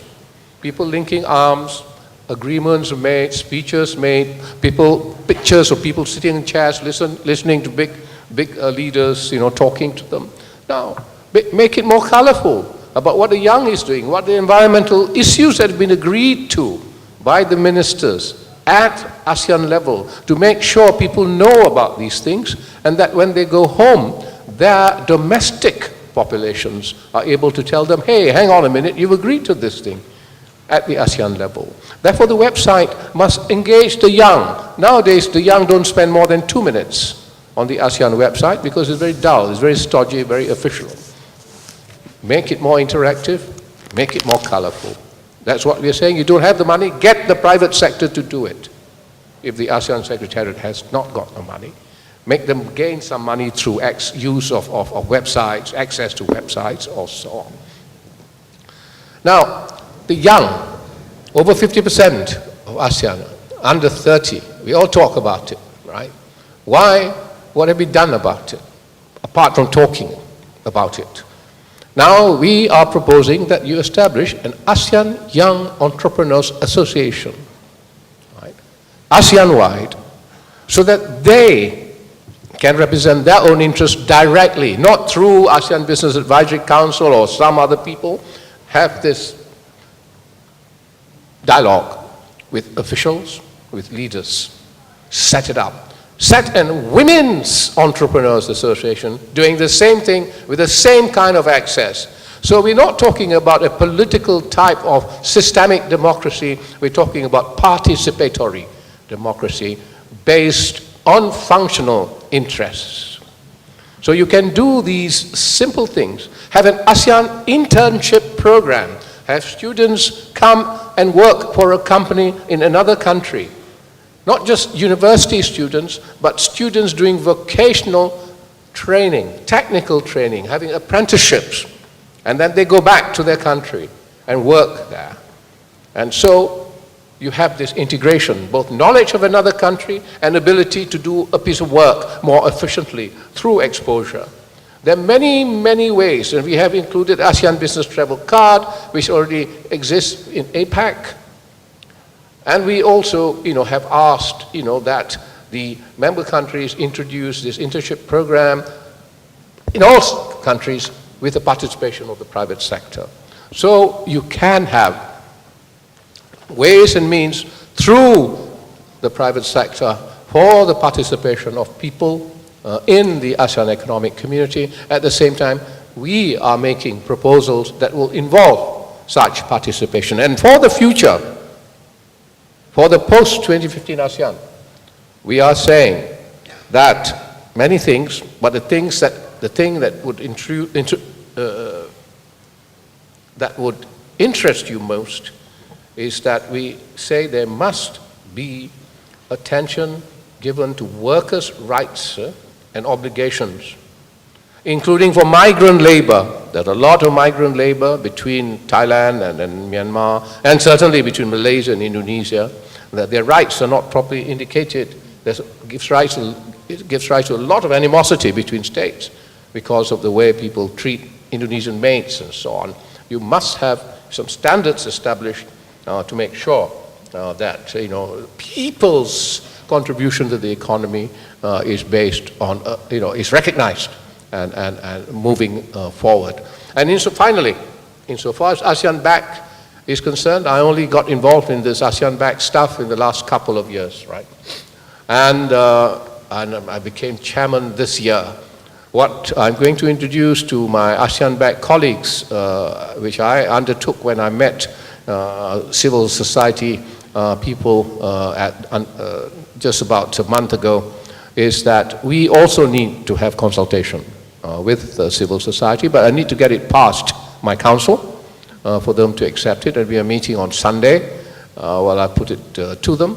And essentially what I'm saying is ultimately there are benefits already, but you do not see them because you haven't participated in the process of community building, and in the future, to make sure that you see them and you feel a sense of ownership, you should be invited to participate more closely in the process of community building. Thank you very much. Thank you. I think Dr. Munir gave us pretty optimistic pictures of what going to happen next within the ASEAN Economic Community. He informed us that we're going to have the ASEAN lens in our airport now, which will make us become more convenient. I remember yesterday somebody mentioned about this ASEAN lens. Again, it's come back to the issues of who's going to benefit from this ASEAN lens. Maybe the migrant workers. Maybe we have more chance to use the facility that are being given by this kind of, as Dr. Munir said, the integration is possible, right? The cheap goods, the labor should have benefit from this economic integration as well. So let's listen a bit more from our next speaker, Ms. Annie Lestari. I think the issues for her is, again, the implication of the ASEAN Economic Community on the so-called the marginalized communities, right? The group that she has been working with. I mean, what is that for the issue of the non-discrimination? Would it be happen that the voice of the so-called the marginalized group, including the migrant worker, LGBT women, can be heard more in this context of the ASEAN economic? Please. Yeah.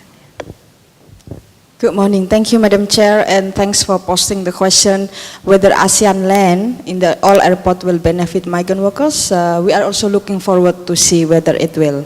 So my name is Annie Lestari. I'm an Indonesian. I'm a woman, and also I'm a migrant domestic workers. First, 15 years ago, I was a victim of maltreatment and labor exploitation. I left my hometown for Hong Kong to be employed as a domestic workers, knowing very little of my rights. I found myself at that point basically as a slave in Hong Kong. My passport was taken away, working for 18 hours a day. My wages were deducted for the agency fee, and I was underpaid, and also suffering from different type of maltreatment, from sleeping arrangement, from food, and other stuff.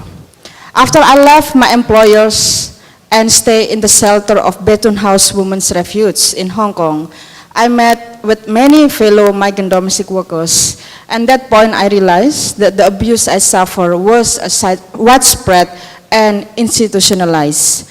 Being a domestic worker, that time when I was having my ongoing case in Hong Kong, I was not allowed to work.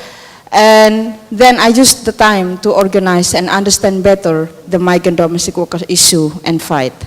Eventually, after several months of not able to work, I won my case, and learning that I was not the only one suffering, and that this oppression against us is actually systematic and highly institutionalized.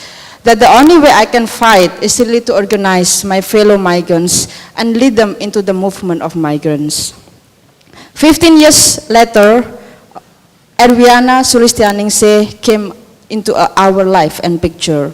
She was an Indonesian domestic worker who suffered 7 months of torture and physical abuse from the employer.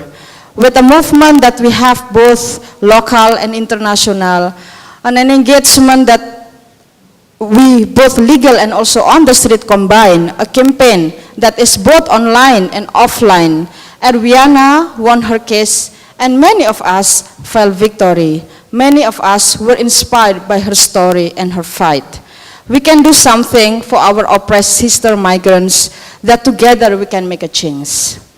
I'm telling you these stories because myself and Erwiana are just two of women from the million of women in Southeast Asia who were forced to leave our families behind in order to survive.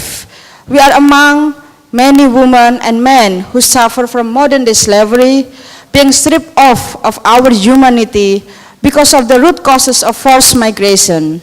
We are part of many people of our movement calling for change to the system of oppression and exploitation. And this is the reason I'm here today with you. Our governments in ASEAN are talking about ASEAN integration, about the ASEAN economic community, and I begin to wonder, is it any different after this? Will it take a different path from the World Trade Organization that champion neoliberal policies that have spelled disaster for many economies and people? Will it be creating equal trade and economy agreement that will ensure economic growth of each country while respecting sovereignty of nation and rights of the people? Will it be different from Global Forum on Migration and Development, where all stakeholders and government are actually talking and trading human beings as cheap labor and new modern slave, that has started the migration for development paradigm, a neoliberal paradigm that only men facilitating and intensifying global labor export, but at the expense of the migrant workers. Will the ASEAN be finally taking a firm categorically stand in favor of the migrant workers' interests? Will it wield a political will to embrace Asia-Africa or Bandung Conference principle that were formed and unified by various states in Indonesia 60 years ago today? Will it create mechanism, program, and scheme that will finally answer the root causes of forced labor migration, developing industry and create jobs back home in our countries? I don't want to be migrant domestic workers. I believe millions of women and men do not want to be one. And I hope there will be no one in the future who are forced to leave our hometown for survival. Will it meaningfully address the fundamental causes of women oppression? Will the ASEAN accountable to the woman and build economies that will counter the dehumanizing impact of the neoliberal globalization? Will they create a platform that will truly empower us, instead treating us like a doormat and placemat in an increasingly oppressive global social order? Because if it is not, and it will not, then the ASEAN is no different. Commodification and flexibilization of labor, intensification of labor export, liberalization of economies, exploitation of people, especially women in the marginalized sector, degradation of our environment, injustice will prevail. Most of this platform we have engaged with, whether outside and or inside, and all in our engagement we realize that either we have championed neoliberalism or said nothing about this. We have become not irrelevant, but a boon to many of us migrant workers, because they have not only left us out, but allowed injustice to happen to many of us. Justice is what we are calling for here. Justice is what we want the ASEAN state leader to take. Development justice is what we demand and will work for. Development justice that we believe will address the root causes of forced migration and also injustices suffered by migrant workers. Justice that redistributes wealth, power, resources, and opportunities between countries, between rich and poor, between men and women. Justice that men building economies based on solidarity, sharing, and justice, and equally value the labor and contribution of all people, disregarding our immigration status. Justice that aims to make this planet habitable for all people, particularly the most marginalized now and in the future. Justice that does not only promote gender equality, but seeks to end patriarchy and the system that ensure women are cheap, also unpaid labor, in the market, also at home. And finally, accountability to the people ensures that this process makes government finally accountable to the commitment they have repeatedly made and also repeatedly denied to the billions of their people. Not many of us migrant workers know anything about ASEAN. What will they do here in Malaysia is something we will only see on the friends' timeline on the Facebook or maybe in the news report. I don't even know if our situation on the grounds will be reflected by our state leader, will be taken up or be changed for a better in the future. After this forum, I will go back to Hong Kong and continue to work as a domestic worker. I will continue organizing my fellow Indonesian and fellow ASEAN sister migrants and men migrants, informing them about our rights and encouraging them to join organization. I will continue working, and many of us will. For how long? I don't know, no one knows. Like all my sisters, they also do not know the answer. That is the reason why I'm part of organization, part of the movement, because somehow here in the movement, I and many other migrant workers feel empowered. Many of us can do something to change our life for better, and we can see the change. I do hope the ASEAN will take up the issue of women migrants and many other marginalized sectors. We hope that the ASEAN will become people-centered instead of profit-driven. We hope that instead building a community that will only benefit the ruling elite, it will create a big space for many of us to speak up, to engage and be involved. The development is truly for the people and be with the people. Nothing about us is without us. Otherwise, the ASEAN will know different with others. And lastly, I would like to appeal to all of you, while we are dreaming of the ASEAN integration in 2015, we have 227 Indonesian migrants who are outside the country facing death row, and many other nationalities in the receiving countries are also in the prison. And one of them is our fellow Filipino domestic workers who is now in Indonesia, and she will be soon executed in the next few days. And is this the kind of justice and development that the ASEAN is promoting? On top of migrants' labor, on top of death of many of our fellow migrants, it is not development for the people. It is not kind of development we want. Justice for migrant workers. Save the life of Mary Jane. Save the life of Mary Jane. Justice for migrant workers. Thank you. Thank you, Annie Lestari.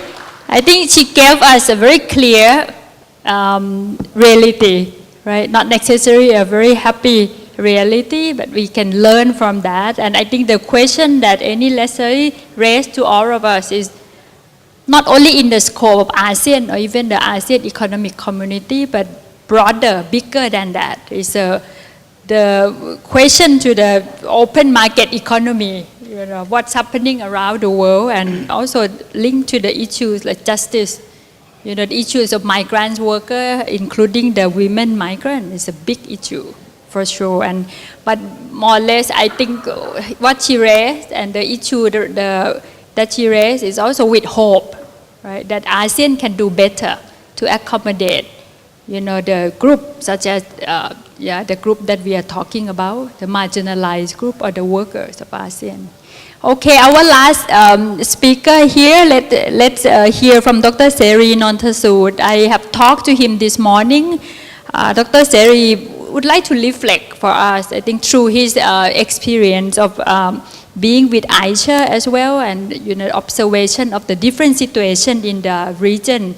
Dr. Seri will cover, kind of trying to answer the question in his perspective why the economic is not people responsive, and how actually what he thinks it can be better in that sense. You know, please, Dr. Seri. Thank you. I am, first of all, delighted to be here at the APF 2015 among friends, brothers and sisters from the civil society organizations. Let me begin by saying I am very touched by what Annie just spoke to us, and I really appreciate the real life story being reflected here. My own account, I have two broad topics to relate to you. The first topic is the reflection about the AEC, and the second is my suggestion on the way forward on how to make the AEC really people responsive. On the first topic of reflecting on the AEC, I have three issues which all come under the headings with the letter D. The first issue is design. The title of this plenary session already suggests or implies that the ASEAN Economic Community, or the AEC, is not people responsive, which I agree. It merits our consideration as to why this is the case. And I would like to begin by saying that it is as such due to its design. It has to be recalled and remembered that the AEC is part and parcel of the three-pillar structure of ASEAN, being buttressed by the ASEAN political and security community and the ASEAN social and cultural community. The AEC is focused on the creation of a single market with the free or freer flow of goods, services, investment, labor, and capital. It does not touch upon people, participation, representation, or sustainability. Even when it talks about labor, it uses the term professionals or skilled laborers, and not workers nor ordinary labor. No reference is made either to children, women, people with disabilities, or the basic tenet of the right to sustainable development and environment. When it talks about equitable development, the emphasis is placed on SME development and not economic and development disparities among the ASEAN member states. All of these untouched issues are instead placed under the other two pillars or communities. More substantially on the third pillar, or the ASCC, this division of labor and focus is integral and congenital to ASEAN design, and in many ways has helped ASEAN to achieve an otherwise lethargic pace of integration, given the underpinning principle of consensus and consultation. We will discuss its drawbacks in a moment. So it is obvious that the AEC is by design devoted to economic agendas, while other relevant priorities are entrusted to the other two main players. I have to say that the AEC people already have quite a lot on the plate to handle, and I do empathize them. As the commencement of the community draws near, everyone, particularly those under the AEC, is rushing to complete all the action lines envisioned in the relevant community blueprints.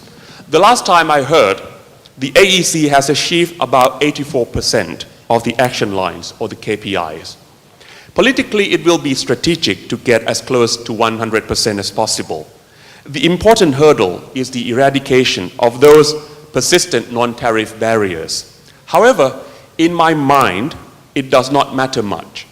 The important thing is to recognize that 31st December 2015 is the starting date, or to put it another way, the end of the beginning. Second, dichotomy. The second issue that I would like to reflect is dichotomy. There are dichotomies both in the design and reality of this integration process. Take the subject that Annie just reflected, the migrant workers. As already alluded to previously, the AEC does not address this subject. You will recall that the free flow of movement is only accorded to skilled labor, meaning if you are low skill or non-skilled or the so-called semi-skilled labor, you do not enjoy the free movement privilege. On the other hand, the ASCC talks about protection and promotion of the rights of migrant workers. How, as a migrant worker, can you be protected if you are not allowed to move across the border legally in the first place? This dichotomy is also evidenced in reality. Movement of labor is factually regulated by the market. It is not simply that migrants unilaterally seek employment. Businesses also need them. Look at the impact of the sudden outflow of Cambodian workers to the economy of the eastern part of Thailand last year when the junta tightened up the registration process on them. Without migrant workers, the labor-intensive sectors in Thailand will collapse and the Thai economy will suffer. Third, discord. The pillarized structure of ASEAN, which places economic agendas under the AEC without incorporating the concern for negative impacts of the integration, has caused increasing discord in many areas. Let me first state my view that about the ASEAN Summit, which is the supreme decision-making of ASEAN that can iron out issues that cannot be decided by the three pillars. Because of the high degree of deference and priority to economic matters, other issues can potentially be sidestepped. Free flow of factors of production within the AEC has already caused discord, at least in terms of displacement, deprivation of livelihood, and degradation of the environment. Multinational corporations view the AEC, especially the member states that have just opened up their economies, as the opportunities to be seized. And that mindset has led to business practices that do not take into account safeguards or remedial measures to the people in the host states that are affected by the investment, services, or goods that the AEC helped them usher into these economies. Such negative impacts are also caused by the connectivity programs of ASEAN member states through infrastructure and rules and regulations.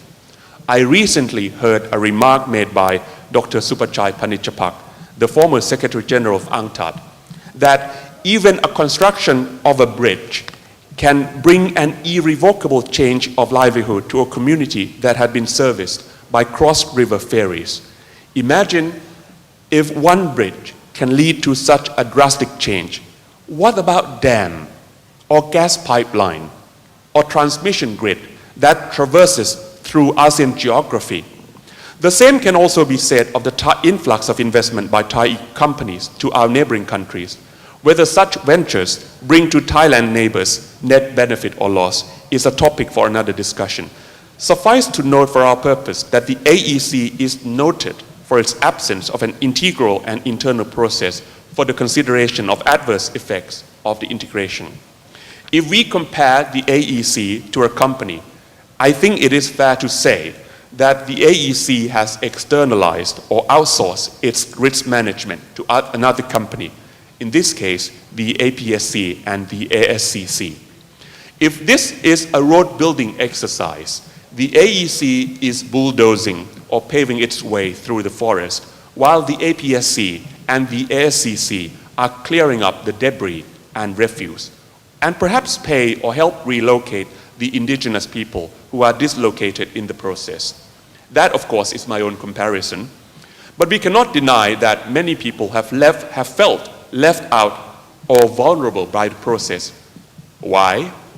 Decisions are made without their knowledge or participation, carried out with little regard to the consequences or on their circumstances. And worse, once the negative impacts materialize, their countries do not effectively come to their rescue, since it will send out unwelcoming signal to future investment. I will address the issue of extraterritoriality, protection of human rights in the afternoon session. So those are my personal reflections of why I think the AEC is not sufficiently people responsive.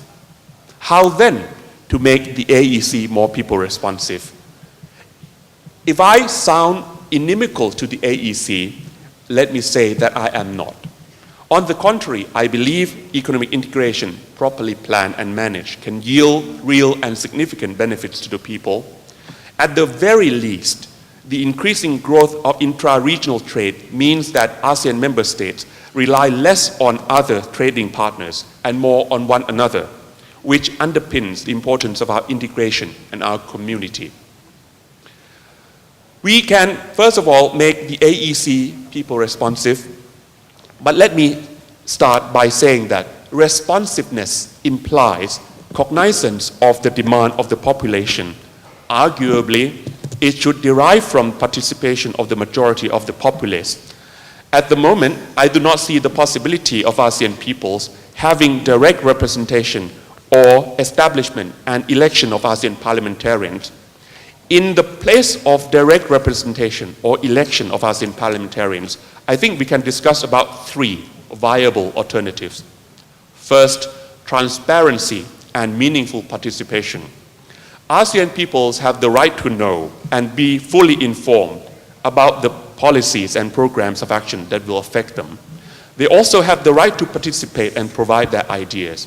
These statements, of course, sound a matter of fact, but we all know that they are not matched by our daily experiences. Meaningful consultation between ASEAN governments, bodies, and institutions with the people through active participation by the CSO remains elusive and not institutionalized. Draft documents under that consideration are not fully made available. How can we claim to be a community that places the people at the center if they are the ones from whom we try to hide? Two, stronger cognizance of negative impacts of integration and strengthened commitment on policy to mitigate them. There is no better time to address the topic that brought to us to this plenary. ASEAN is in the process of crafting its post-2015 vision and attendant documents, which basically means a new vision and blueprints. The high-level task force is in charge of this task. I regret to say that even the AICHA is only privy to the draft vision, but not the draft AEC blueprint. The AICHA just provided its input to the draft post-2015 vision, and we included a number of suggestions on the AEC vision.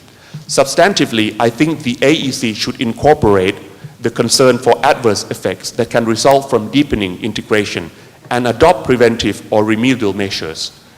In terms of environment, there have been proposals to set up cumulative or cross-border impact analysis that will help identify the risks and make an informed and coherent decision. In social arena, I would argue it is time the AEC recognizes the undeniable role and contribution of migrant workers.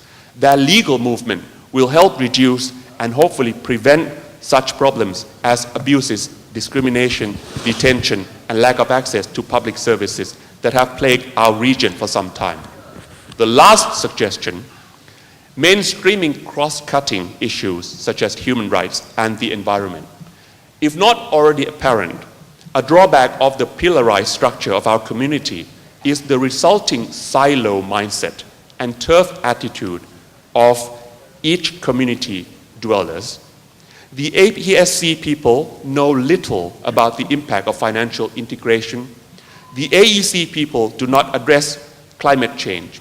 And those in the APSC give no due regard to security concerns when tackling the migrant workers issue. The question is, how can we effectively tackle environmental hazards and climate change if the very organ that is their main cause deem these issues as external to their domain? How can we be blind to the fact that the business sector can infringe human rights of our people through their intricate and region-wide supply chain? Mainstreaming, the answer in my view is to mainstream cross-cutting issues into all community pillars. Mainstreaming differs from duplicating. And by mainstreaming, I do not mean that they should just be meeting with one another more regularly. Mainstreaming means internalizing or incorporating cross-cutting elements such as environment and human rights. Incorporation of these cross-cutting issues in all three pillars will make the policy formulation and implementation of each pillar complementary to one another and systematically informed. I think we should begin by redesigning the AEC and indeed ASEAN as a whole to be truly sensitive to the needs and benefits of the ASEAN people. Thank you very much. Thank you, Dr. Seri. I think by reflecting his opinion of the AAC is not sufficiently people responsive yet. I think Dr. Seri gave us a very clear recommendation about what can happen, and very interesting about what you call the cross-cutting, to mainstreaming the cross-cutting issue. I think Dr. Seri also covered some of the broader issue, the cross-border large-scale investment, for example, of the project, the gas pipeline, hydropower dams, which is more and more became the concern of the region. And of course, it's a very clear example of how the large investor or the business can benefit the cross-border or the cooperation among the country, rather than the people who directly suffer from the project. I don't think I should summarize anything more. We still having more or less like 40 minutes for the exchange. I do understand that our speakers also giving some opinion, reflection, and recommendation, which can be more or less, debate or even adding more opinion towards others as well. But I will give that space for them again later. Now I will open for the floor for your comment. And can I remind you that you have 2 minutes at the most for one person, please. And please introduce yourself as well. Please. Thank you very much, Madam Moderator. My name is Benedict Topin from Sabah, Malaysia, from the Kadazan Dusun Cultural Association. Good afternoon, Tan Sri. It's very important for me to hear that you mentioned that infrastructure can change a lot for the ASEAN countries. My question is there a possibility for the ASEAN countries that share the governance of the whole island of Borneo to make us more connective? Because it is absurd for me to fly to Jakarta and then go to Palangkaraya when I'm in the same island of Borneo. Thank you. Maybe I allow a few questions and we do the answer one time, right? Because we are very, a few more, please. Yeah, please. Can maybe I start from this side? Can we do this? Yeah, this side, please. First one. Thank you. Good morning, everyone. I'm Kanchana Diut from Thailand, working with MAP Foundation, and I come here by FLTP, Feminist Legal Theory Practice is a training support by APWLD. I would like to raise the issue specifically to Dr. Majid, that you mentioned about that investment is indirect benefit for people in ASEAN, for to be employed and to be consumer.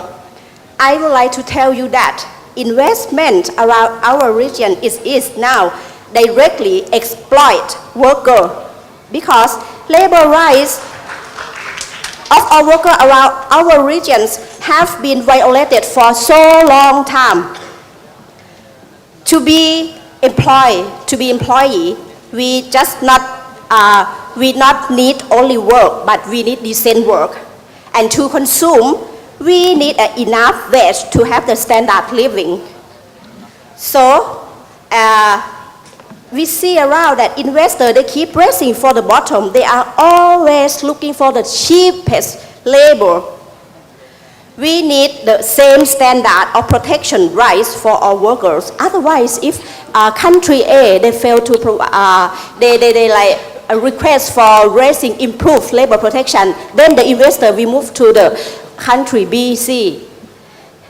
So we need the same standard of protection rights for all workers, regardless of the local worker, migrant worker, women worker, formal or informal sector.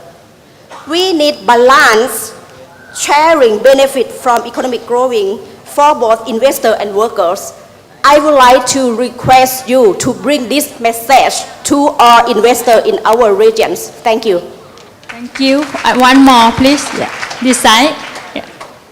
Thank you very much. I'm Fatima from Timor-Leste as a women's organization as well, and come here in charge of APWLD. What things that I want to mention here as a new country, and then our preparation for the ASEAN as well. I want to say and announce you here that in Timor-Leste we have no legal company that recruit people to work in abroad. But unfortunately, when I came here, I hear a lot of people that we have a lot of Timor-Leste here. And then we also have many cases that we receive in our organization as a women's organization, that a lot of family members that lost their family, especially women, and then recruited by the personnel. I don't want to say that it is Indonesian, but some Indonesian people, and then change their name, change their identity, and they're now working in Malaysia now. But we cannot collaborate with the organization in here because we don't know the identity of the person that already working in here. So in this interesting forum, ASEAN Civil Society Forum, we want to announce that in Timor-Leste we have no company that recruit people to work in abroad. So please let us know, just for our good collaboration between civil society and government, because we also have our embassy here. Please let know our embassy that the Timorese people that work in here is illegal recruited by the someone. So please make it as a legal process. Thank you very much. Okay, I agree with our speaker here that we have 5 people before we start answering. So another 2, please. One from this side. Yeah. Okay, thank you. Good morning. I'm Triani from Independent Young People Alliance in Indonesia. I want to ask about young people, of course. Do ASEAN have some agenda or allocation budget or program for young people human rights to get a comprehensive sexual education and of course youth-friendly services? The reason I ask, because so many cases of young people such as unsafe abortion, early marriage happen to young people. So far, for me as young people, we need to know about our body rights, our sexual reproductive health and rights, and of course the services that not give a stigmatization to us. That's it. Thank you. And another one, please. Yeah, this side. Thank you. My name is Tutrite. I come from Myanmar. I work for Confederation of Trade Union, Myanmar. Now I want to ask a question about my domestic and migrant workers. How can we make sure domestic workers get more protection and security? What country of origin needs to do for ASEAN instrument on labor migration and domestic workers to become better for migrant workers? Thank you. Thank you very much. Okay, so I give this back to our speaker. It's more like the workers issue, the young people issues, please. Thank you very much. Now, the good thing, okay, well, we're all talking about, if you like, the bad things, yeah? Now, the good thing about what we're discussing is that we're getting an opportunity to discuss it in the context of the ASEAN community. In most of our societies and countries, if not all of them, we suffer crushing injustices and inequalities, and the political systems, the different political systems in all those countries do not allow expression of views to correct those injustices.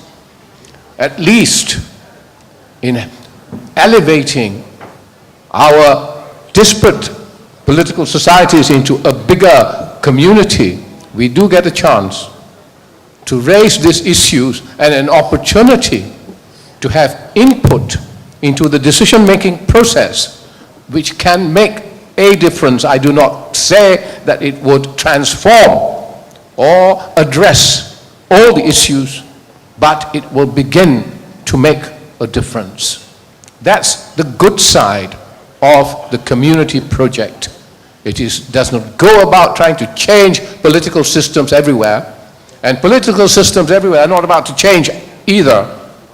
But through this community process, we're getting this opportunity to do so.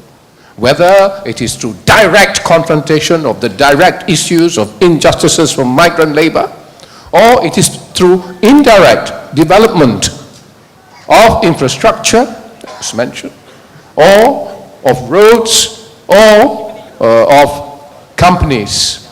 And through those processes, in our consultation process, ASEAN can come up with codes of behavior for migrant labor, for example, if that's pursued through the ASEAN mechanism. True, the mechanism's got to be improved. There is lack of coordination between the three pillars and the three societies and the three ministries who drive those three pillars. And there has to be inter-pillar communication. And that's one of the proposals we are giving to the leaders post-2015. We cannot continue to be sort of developing so separately, right? And therefore, the opportunities are there. On infrastructure, specifically, for example, I have proposed there is not enough money for infrastructure. We need a $100 billion worth of money for infrastructure per year for infrastructure development in ASEAN. Where is it going to come from? We must look around like hell to get that money, and ways and means to raise that money must be found. I have suggested that you have, among other things, it's not going to be a complete answer, you have infrastructure project listing on various stock exchanges to help another country, Myanmar or Indonesia. You can have it in Singapore, listed in Singapore and so on. So there are ways and means through the economic process, the indirect ways of addressing the kind of injustices that you suffer.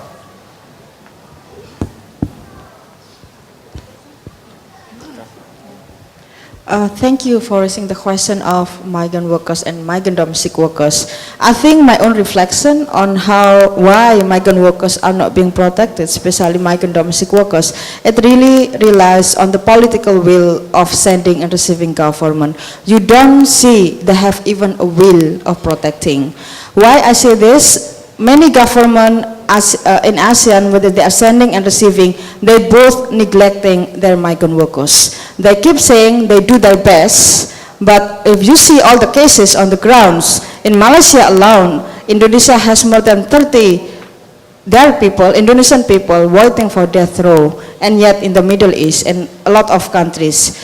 And many of them are actually victims of abuse. They are victims of sexual harassment, and they try to defend themselves. And nothing has been done, unfortunately. And many died in injusticeness. Now, what is actually our concrete recommendation to the state leader in terms of protection the migrant workers? First, we have said many times, do ratify the UN Convention 1990 on the protection of migrants and their families. And unfortunately, almost none of receiving countries are willing to do this. The sending countries, Philippines did, but no enforcement, so their migrant workers are still neglected. Indonesia did in 2012, but what they have done to implement that international level, none. So we are still fighting for all those space and protection until now. The second is also do ratify the ILO Convention C189 on decent work for migrant workers. And it's already there. It is a guideline for all state leaders to come up with a standard right for domestic workers. Let them have the day off, because the day off is the only way for them to know what to do and where to seek help when they suffer problem in the employment. And the third is, include migrant workers in the labor ordinance or labor code, whether in sending, whether in receiving. And after you include them, do come up with the standard employment contract where this is legally binding one, where we will actually know what are our entitlements in the receiving countries as well as in the sending countries. Many of the sending countries do not even treat us as a migrant, as a worker. So we are actually excluded even in the labor ordinance of our own countries. And the next one is also important to create mechanism of against the employers, factories, agencies or brokers to claim compensation, to file case, to claim for compensation, even remedies. So far, only Hong Kong include domestic workers in the labor ordinance. You don't see in any other countries. Even in the case of Hong Kong, there are so many contractual violations that the government hasn't done. Why? We actually realize that the problem of migrant workers is not only merely on the issue of the paid, unpaid wages, the night of day off. What about the long working hours? What about the sleeping arrangement? Many of them sleep on the floor, and there is no legal protection on that. So we actually push, we want the government also to ratify the anti-forced labor, also anti-human trafficking. And I believe then it is easier for us to claim for justices. And lastly also, for the ASEAN, now the ASEAN has a problem with the migrant workers treaty or blueprint. Until now, they even haven't agreed to anything. So again, while they are actually saying they will do their best in human rights and migrant workers, no government commit anything in terms of protection. And I do agree that recognize us legally will be a means, the first step for government to really, truly, in the practice, to really recognize our rights. And also, the last thing is also to end death penalty and also provide legal assistance in the early stage of the cases. The case of Mary Jane is one of the classic example. She was arrested on the 25th of April 2010, and she was not given proper legal assistance and the interpreter until December 2010 by the Embassy of the Philippines in Indonesia. She knew nothing about the legal law in Indonesia, and she was found guilty out of her understanding on what's going on with her. And because of that, now she faced death penalty. And I think while we want the government to end the death row or death penalty, because now we are fighting to free hundreds of our fellow sister migrants and men who are also facing a death row. How can we even appeal for clemency if our own government are killing migrant workers? And this is the reason why the question is for migrant workers, how the ASEAN in the AAC will have even recognition to the migrant workers and justices to us. And it is really fair for migrant workers to feel we will be left alone again and fighting for ourselves on the ground. Can I add something? Sorry. Just a quick response on the issue of Borneo. Actually, that question actually is just an example that while ASEAN is very important in terms of creating a regional understanding and integration, the question of Borneo is a very glaring example of the need for assertion of self-determination of peoples as an collective expression among different areas in Borneo. However, the self-preservation of the elite state prevents that from happening.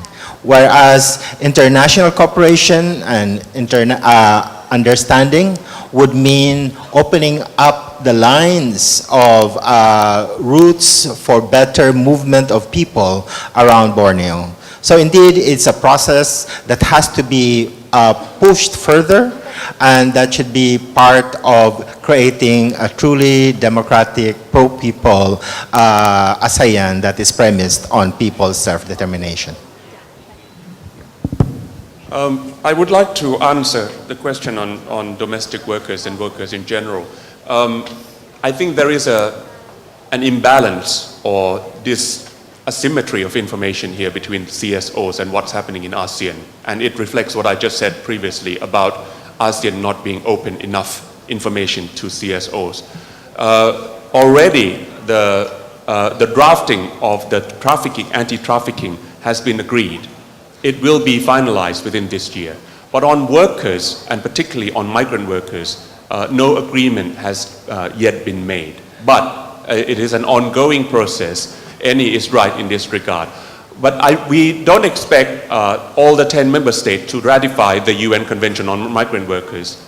We are developing our own standards. And I think that in the afternoon session, if you would like to hear more about migrant workers and the inclusion or protection of workers in general, there is a session actually being advocated by my Thai colleagues from the Law Reform Commission in the afternoon from 2 p.m. I join hand with them, together with the National Human Rights Commission of Thailand, to actually advocating for the better protection of workers of ASEAN, actually to have an input into the process of ASEAN, to make it better for workers, general workers, including domestic workers. So that's on workers. On youth movement, I would like to say that, at least from the AICHA perspective, we are trying to actually include agendas on youth. For example, youth debate and meeting between youth and the leaders of ASEAN. We are trying to do that. But I think it hasn't expanded to the issue that you just raised on reproductive rights. I think that merits further action. Thank you. Thank you. Okay, let's move on. Please, this side first. Hello everybody, my name is Milimon. Actually I'm Mon people, but I come from Myanmar.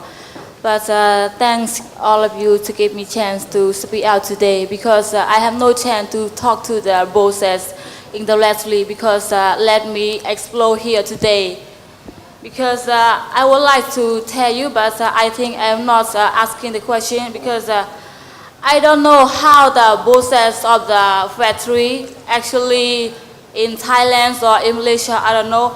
I don't know how they feel on the migrant workers and on the employees.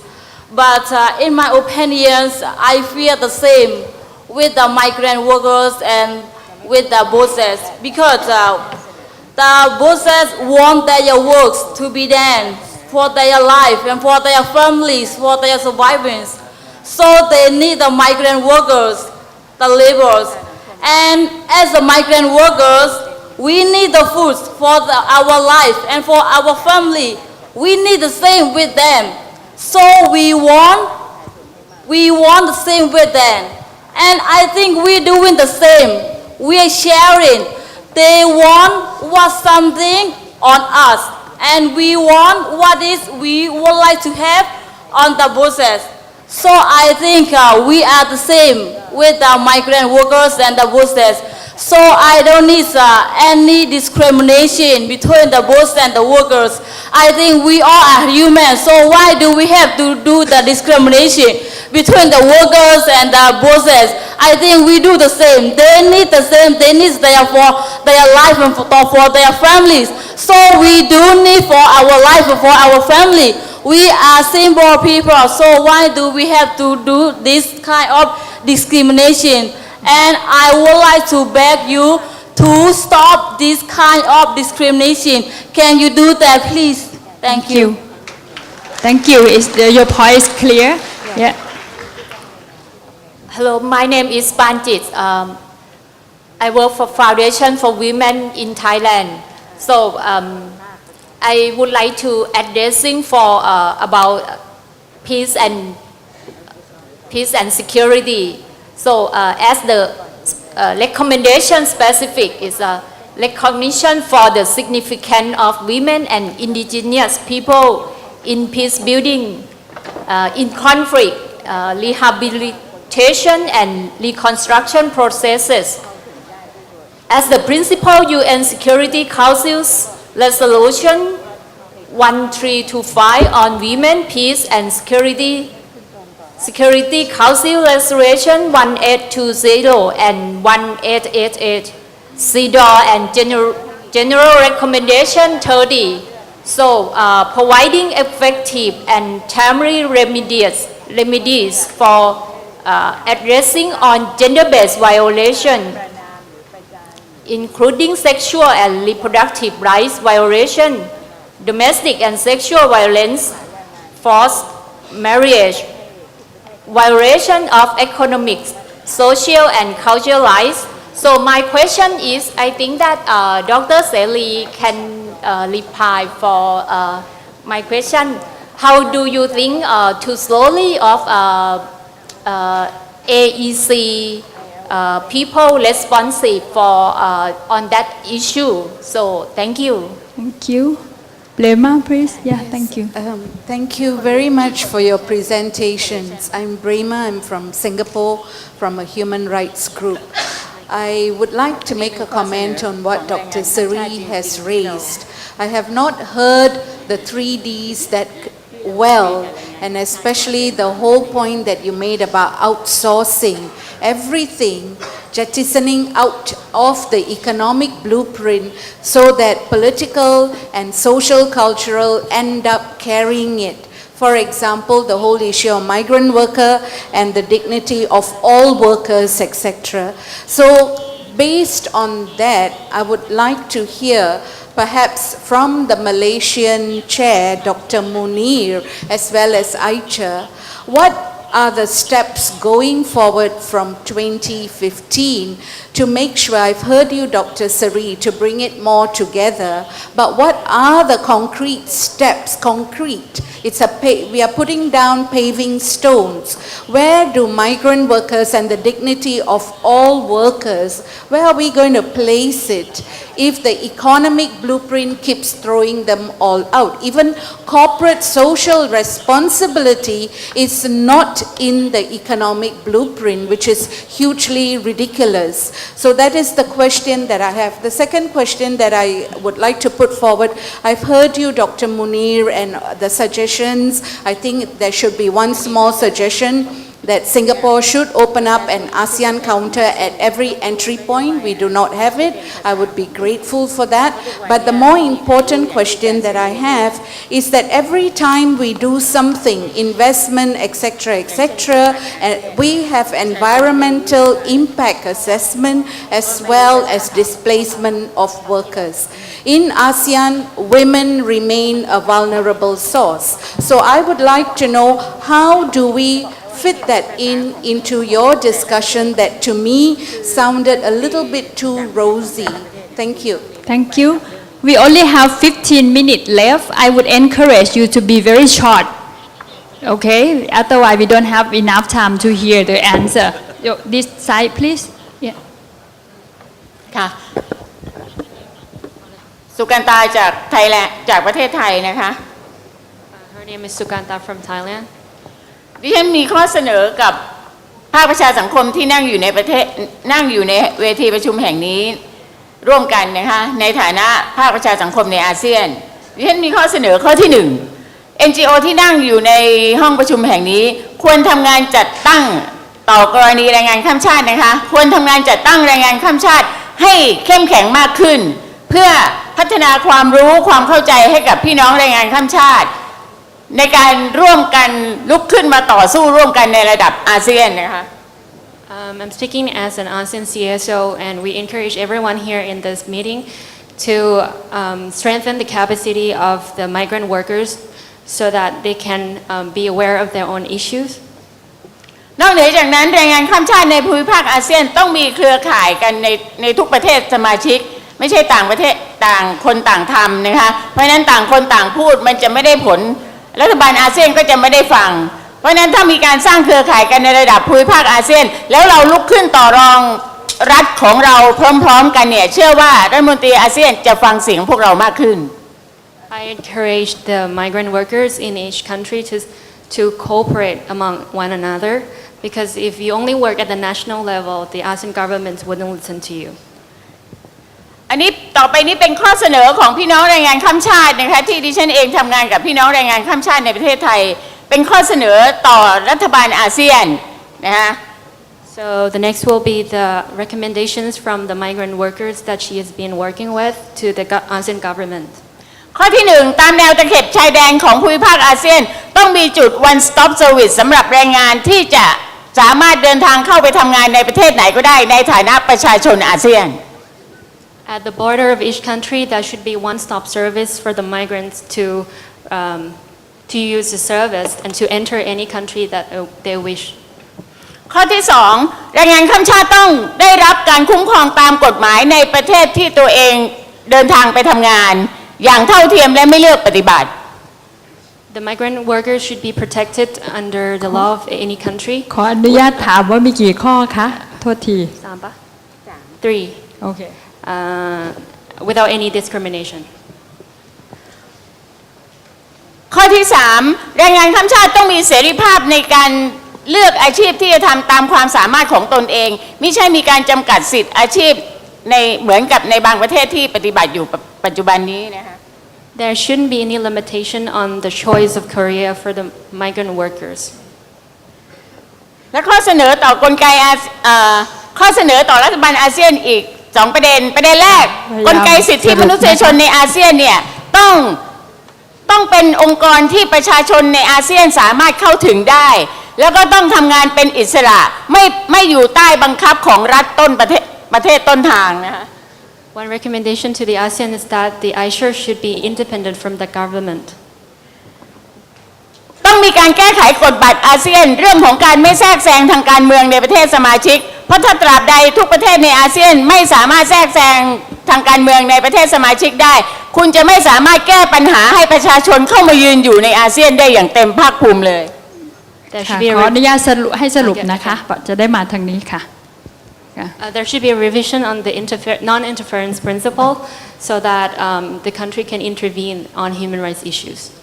ค่ะ สุดท้ายค่ะท่านค่ะทุกประเทศประชาชนอาเซียนทุกประเทศต้องสามารถอ่านนโยบายอาเซียนและเงื่อนไขของอาเซียนด้วยภาษาของตนเองค่ะห้ามใช้ภาษาอังกฤษภาษาเดียวเพราะทุกประเทศไม่ได้ใช้ภาษาอังกฤษได้ดีเหมือนกันหมดค่ะ Lastly, there should be a translation of documents so that to all national languages so that everyone is aware of the ASEAN development. Thank you.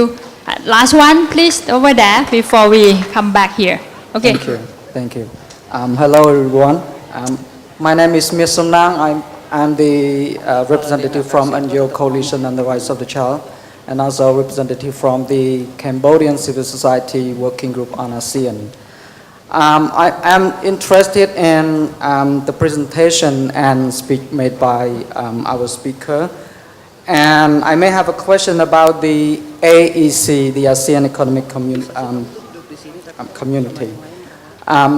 Talking about the integration, ASEAN economic integration is about business and human rights, including women's rights, children's rights, and human rights as a whole. As you may know, and especially our parliamentarian yesterday had spoken about the damage or this tragedy that can be made by Don Sahong Dam and Sayapuri. So that will create damage and tragedy for the people in the region. Second, unskilled workers are now is a big concern as our speaker have raised that some countries in the region have not ratified the ILO Convention 189, so that this has been causing, violation, the right violation and abuse to migrant workers in the region. Third, as we know that ASEAN also has one of the mechanisms, the ACMW. ACMW has not functioned well yet if compared to other ASEAN mechanisms like ICHA and ACWC. So my question is, would you all think that the AEC is ready for the region toward harmonizing the ASEAN community for the people by 2015? Thank you. Okay, thank you. This time I start from Dr. Seri, please. Two short answers to first women in conflict. I think I have to give credit to my Philippine colleague because she is spearheading the efforts to address the issues of women in conflict. And later on this year, I think there will be a workshop addressing particularly this issue. Secondly, to Bremer, I think we have tried to include at the vision level the new vision. If the leaders or the HLTF accepted the IJS proposal, you will see inclusion of human rights elements, particularly CSR, human rights, and care for workers in the AEC. And that's really important. I think you have to have policy commitment first, and then that would cascade down to the new blueprint of AEC, which regrettably we have not been privy to yet. So those are my two very brief comments. Thank you. Yes, thank you. I mean, as I said earlier, the issue of the rights of migrant labor has been highlighted in our report to the leaders, and I undertake to you that when I make the verbal presentation to the leaders on Monday, I will underline that fact and bring to their attention the sense of urgency and the sense of anger that exists over migrant labor. Not that it would work, because there are lots of other suggestions that I've made before that it's not moved either. But you also have your opportunity to push the issue, and let's do it. Let's do it, and it's something that needs to be done. Having said that, this is not just a matter that can be done at ASEAN level.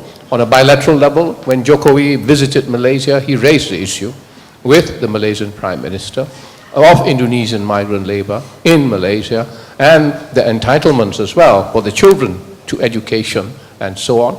I had a conversation with a top Indonesian official where she was very angry about how Indonesians are treated in Malaysia.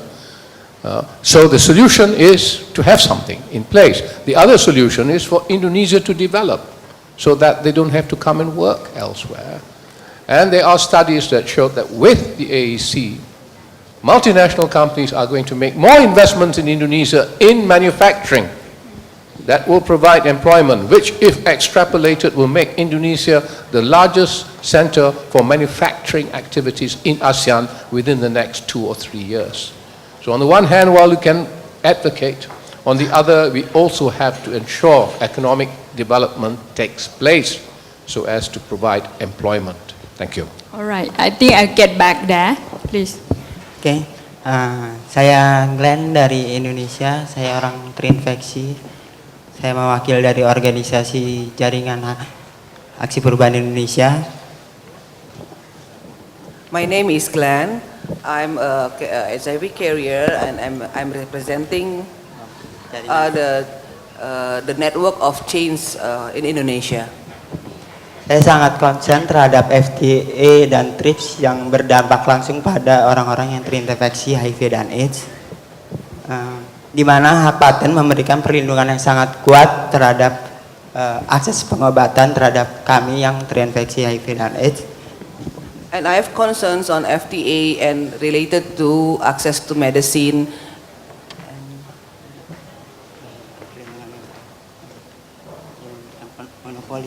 And the monopoly to the pharmacy, and that created, there is no access to medicine, especially to the people with HIV in ASEAN.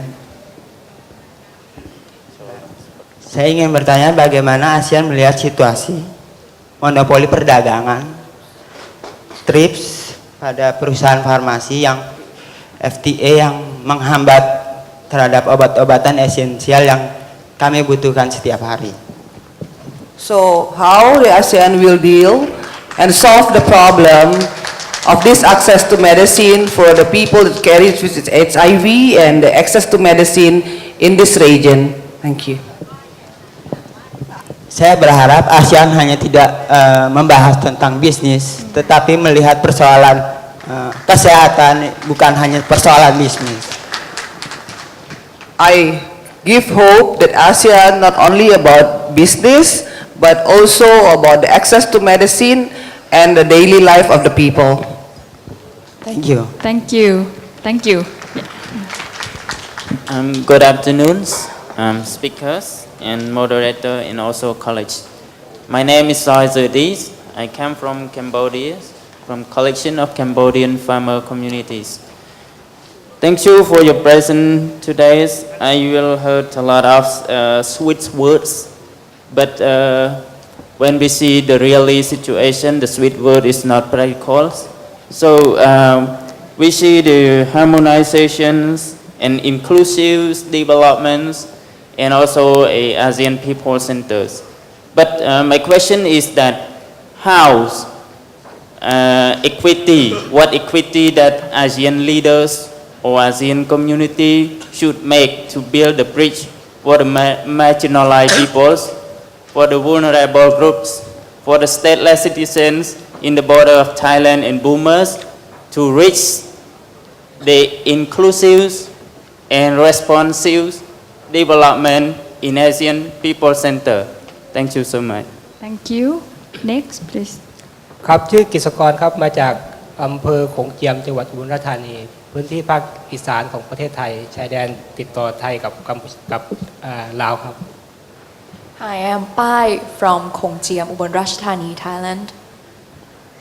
เป็นพื้นที่ลุ่มน้ำโขงที่ติดต่อกับประเทศลาวปัจจุบันเราทราบว่าทางรัฐบาลลาวจะสร้างเขื่อนดอนสะโหงซึ่งการก่อสร้างโดยบริษัทของมาเลเซียการสร้างเขื่อนแห่งนี้จะส่งผลกระทบต่อประชาชนคนไทยที่อยู่เหนือเขื่อนในขณะที่ประชาชนกัมพูชาและเวียดนามก็คงเลี่ยงไม่พ้นที่จะรับผลกระทบในพื้นที่ท้ายเขื่อนเช่นกัน I'm from Mekong region, which is connect to Laos, and I learned that the Malaysian corporate is going to build a dam that will affect Thailand and also neighboring countries. เราได้รับคำชี้แจงจากทางรัฐบาลลาวหลายครั้งว่าเขามีสิทธิ์ในเขตประเทศเขาว่าเขาจะสร้างอะไรก็ได้แต่ปัญหาการสร้างเขื่อนดอนสะโหงจะส่งผลกระทบต่อข้ามพรมแดนไปยังประเทศต่างๆ We know that Laos has authority to build the dam, but building the dam will also affect the Thailand and other countries as well. มันเป็นข้อท้าทายต่อประชาคมอาเซียนว่าในขณะที่รัฐบาลประเทศหนึ่งจะก่อสร้างโครงการใหญ่ๆแต่มันส่งผลข้ามพรมแดนทีนี้ในขณะเดียวกันเราจะยอมรับได้ยังไงว่ารัฐบาลลาวคุณบอกว่าคุณจะสร้างในเขตประเทศคุณแต่ผลกระทบมันข้ามพรมแดนเราคิดว่าอาจจะจำเป็นที่จะต้องท้าทายต่อประชาคมอาเซียนว่าเราเป็นหนึ่งเดียวจริงหรือเปล่าSo the national issue has become a cross-border issue, and I think this is a challenge for ASEAN community. ในปลายปีนี้หลังฤดูเก็บเกี่ยวเราตั้งใจว่าเราจะเดินญาตราจากประเทศลาวจากประเทศไทยไปยังประเทศลาวไปกัมพูชาและไปประเทศเวียดนามเราจะใช้สิทธิพื้นฐานในการแสดงเสรีภาพขั้นพื้นฐานในสิทธิความเป็นมนุษย์ในการรณรงค์เพื่อที่จะให้ทุกคนตระหนักและร่วมกันปกป้องแม่น้ำโขงเราคิดว่าเราจะทำเพื่อโดยไม่ได้ยอมจำนวนต่อเขตแดนประเทศใดๆทั้งสิ้น At the end of this year, we plan to stage a demonstration from starting from Thailand, Laos to Cambodia and at Vietnam to voice for the Mekong local people. หากเราจะเป็นประชาคมอาเซียนหากเราจะเป็นอาเซียนเป็นประชาคมหนึ่งเดียวกันจริงเราคิดว่าการแสดงสิทธิเสรีภาพขั้นพื้นฐานเบื้องต้นสามารถที่จะทำได้และเราขอเรียกร้องให้ทุกคนทุกประเทศได้มาร่วมสนับสนุนการจัดกิจกรรมรณรงค์ในครั้งนี้ของพวกเราด้วยครับ And I invite all of you to join us as ASEAN citizens. Thank you. Okay, thank you. Thank you for this opportunity. My name is Atama Katama from Kota Kinabalu. I am the youth coordinator for the Asian People Forum preparatory meeting, and I bring to you the voices of the youth, particularly from Sabah and Sarawak. In regards to BIMPIAGA, we would like to see new commitments from all three countries, Malaysia, Philippines, and Indonesia, to develop the BIMPIAGA economies. Destructive extractive industries affect indigenous peoples, youth, and the vulnerable migrants. What economies will benefit indigenous peoples, youths, and migrants in Borneo post-2015 post-2016 of the BIM Piaga blueprint, if there's no idea, the youth of Borneo wish to put forward to you to recommend to ASEAN that we want a cultural and creative industry that can help the post-conflict and peacemaking process in Sabah and also in Mindanao. Thank you very much. Let's bring it together. Thank you. I'm going to propose that we listen to everyone standing there, and then we end the question. We come back here to have a last round of answer, because I don't think it's all questions, right? Many of the opinion as well. So can I back to this side, please? Okay. Good afternoon. I'm Carlos Maningat. I work for Ecumenical Institute for Labor Education and Research, a labor NGO in the Philippines, and I'd like to make a quick comment on the input made by our speaker from the ASEAN Business Council. It appears that basically the AEC by design is neoliberal, but trying to dress in ASEAN clothing. And basically it presents nothing new except that it extends or it continues the kind of neoliberal experience which ASEAN countries have been going through for the last few decades. And with that, I'd like to point out that despite the avowed benefits as mentioned by the speaker, like lower prices, ASEAN branding and all, I think we should look at it from the perspective of the people, not just on the production consumption frame, because I think the experience of liberalization in ASEAN will prove to us that it is not true that prices will go down when there is a free flow of goods and services. In fact, it has risen at extreme levels. For instance, rice has been is a staple commodity in the region, but many countries right now are experiencing enormous increase in the price of rice. So another point is that in terms of ASEAN branding, while it's cool, like we market satay and bananas, ASEAN bananas and all, I think on the other end, we might be promoting transnational companies who will corner the production of these ASEAN goods and commodities. So to the detriment of small producers who might be sidelined by the kind of scaled up production which will arise when AEC comes into effect. So, and even if small producers would be integrated in the value chain, I think by experience, the local producers would be at the mercy of big transnational corporations who would try to press down the farm gate prices of local goods and commodities. So it's not ASEAN branding, while it's good at the surface level, it might be very detrimental to local producers and farmers. And lastly, as part of the age bracket below 30, I'd like to make a comment on the ASEAN internship and scholarship. While you make it short, please. Okay. Yeah. While it sounds pleasing, well, I think the underlying motive of the ASEAN scholarship is to build a steady stream of cheap and flexible labor market for the ASEAN production sites, which can easily shifted from one place to another. So I think there's a caveat to it, and I think young people here should be wary of scholarships, because most of the time scholarships is tantamount to slave labor. Thank you. Thank you. Please try to make it 1 minute, please, to help others, okay? To support others as well. Sawat Pramunsin from Thailand. What's it mean? The Association for Career Advancement of the Blind Thailand. Well, I would like to, in according to the human rights, I wonder if the ASEAN is open. I mean, persons with disabilities also can go and work in the ASEAN country, whatever they want to do. In that case, because now the disabled people, I think they have good education, and I think I would like to suggest about that. But for the employment, I feel that the situation is not very good. But so we would like you, NGO, to urge the government of your country that I mean that people with disabilities also have to earn their living. So you have to you have to stretch the companies or your bureaus to employ them as much as possible, and the work, I mean, it should be as the same as the others, because now sometimes some companies always ask the disabled person to work more longer but get the same pay as the others. That's not just, it is unjust justice.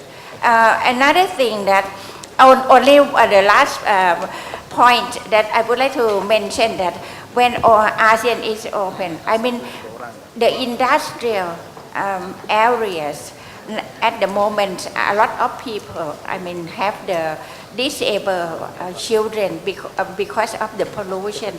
So in that case, I would like to ask that you to urge the government to, but that money is the most important, but human rights and also human rights and health is more important than the money. Thank you. ขอบคุณพี่สวัสดิ์ค่ะ please.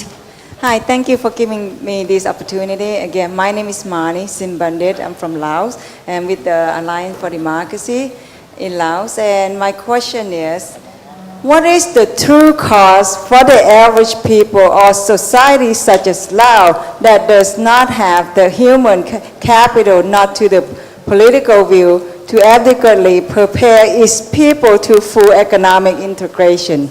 Thank you. Thank you. Okay, next please. I'm sorry.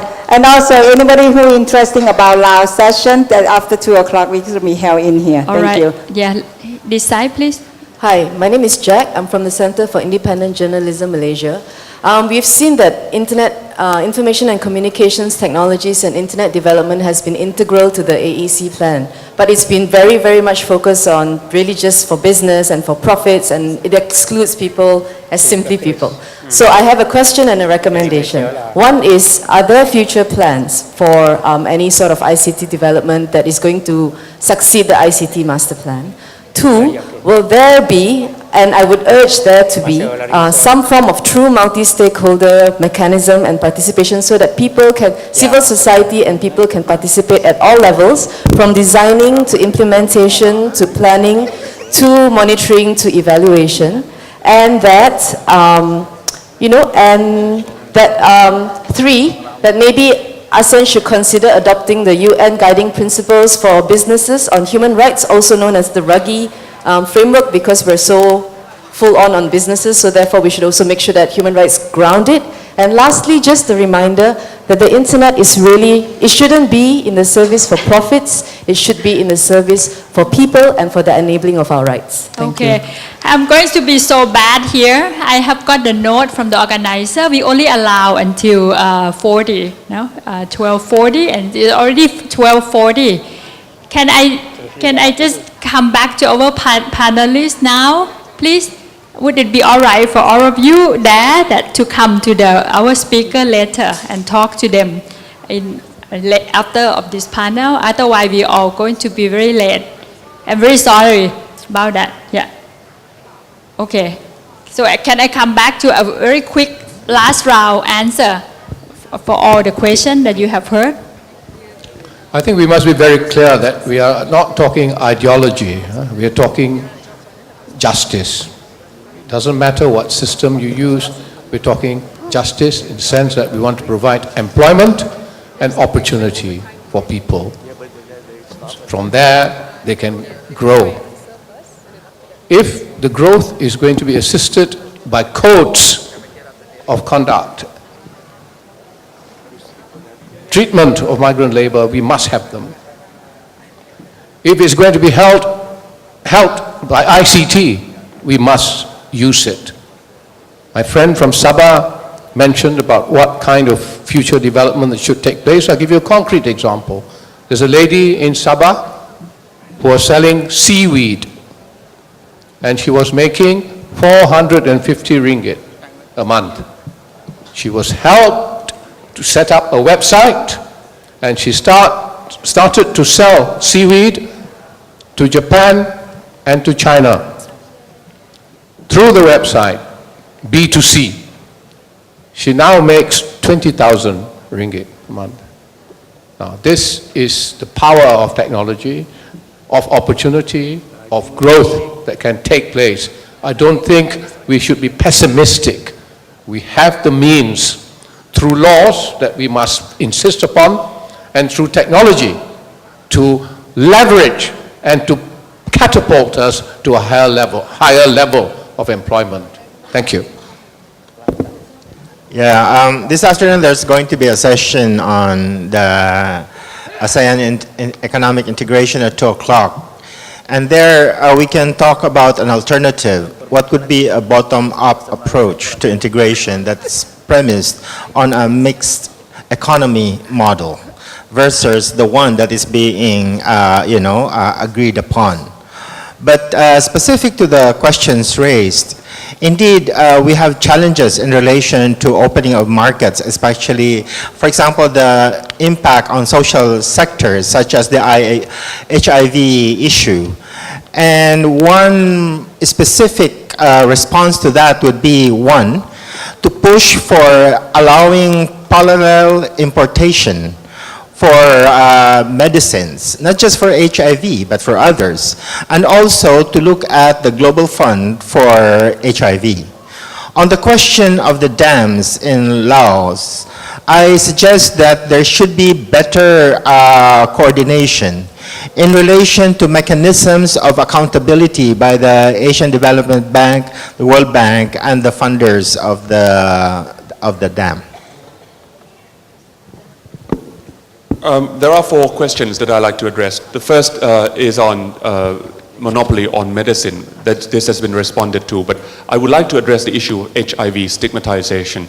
The issue was brought up during the drafting of ASEAN Human Rights Declaration. It's now included, which means that there is a principle common to ASEAN that you cannot discriminate people on the basis of their HIV status. Secondly, our friend addressed the issue about people on the border of Thailand and Myanmar. I think I care a lot about them. I, together with my predecessor here and Dr. Sripapa and Dr. Niran, we are going to visit them shortly in June to see their situation and bring up their fate. Thirdly, the cross-border effect that, about the dam that is brought up by our friends from Ubon. I think that's crucial, and the next step forward is actually, I just advocated that, i.e. the AEC should address the cross-border environmental effect when planning connectivity issue, including dam as well. And fourthly, our journalist friend talked about the inclusion of the Raki principle. We have indeed included those principles when the AICHA introduced the first thematic study on CSR report that we launched last year. So further developments await. Thank you. Thank you so much. Just lastly, I do support the recommendation of our sister on the migrant workers from Thailand that the ASEAN really need to have languages of their people. So that means all documents needs to be translated and also other recommendation mentioned. And lastly, I would like to invite each one of you. We will have a workshop on the living wage. And this is actually a presentation of what living wage for the migrant workers. This is part of our promotion to harmonize the migrants and the local by proving that the migrant workers also deserve a living wage. And this is part of our proposal to the ASEAN state leaders to provide a decent living wage for the migrant workers. Thank you. My name is Kwok Nguyen. I'm from Houston, Texas, United States. I have a question for Mr. Anthony Tuhan. When I listen to you, you say that in order to improve the life of the people in Asian community, you give us some recommendation, such as human rights for people, democracy for people, sovereignty for people, and peace between people. My question to you is, how can we achieve these recommendations if a country is run by one party, have all prevent people from participate, from moving every movement. How can you achieve that? For example, right now at this moment, there are many Vietnamese CSO are not allowed to attend this conference because they don't register with the government. That's my question. Right. Thank you very much for your question. I'm sure Mr. Antonio will be happy to answer to you after this panelist. Please come to see him. I am seeing many friends are still standing there. I'm very sorry. It's really the overwhelming interest on these issues, and I'm very sorry we cannot accommodate your comment and question now.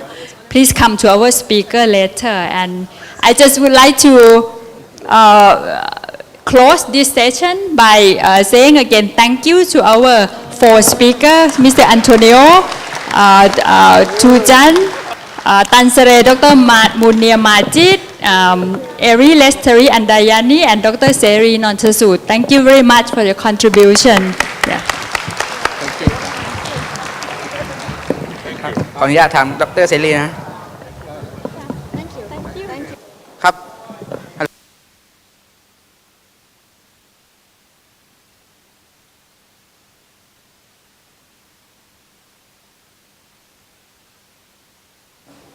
Hello. Hi, sorry, could I please ask the speakers and the moderator to stay on stage and invite Ms. Ana Arifin from Arus Pelangi on stage to present a token of appreciation to Ms. Premrudi Daurang, Dr. Seri, Tan Sri Dr. Munir Majid, Anthony Tujan, and Annie Lestari. Just here, yeah.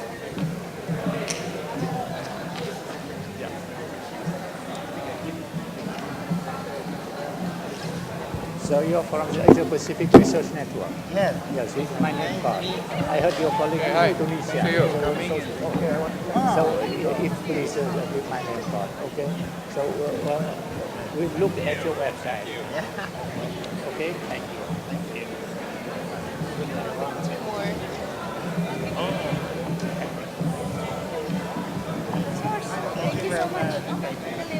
Thank you everyone for your time today. I just have a few quick announcements. The Cambodian CSOs are hosting a press conference at 1 p.m. at the VIP room level 3 because the Cambodian government has selected their own representative to replace the civil society representative for the interface meeting with the ASEAN leaders. So if you are interested to go for the press conference, it will be at 1 p.m. at the VIP room in level 3. The thank you dinner for NOC, RSC, Program Committee, and the various committees. Please get your ticket from your respective chairs. Lunch is served now. Please do fill up the tables up at the front.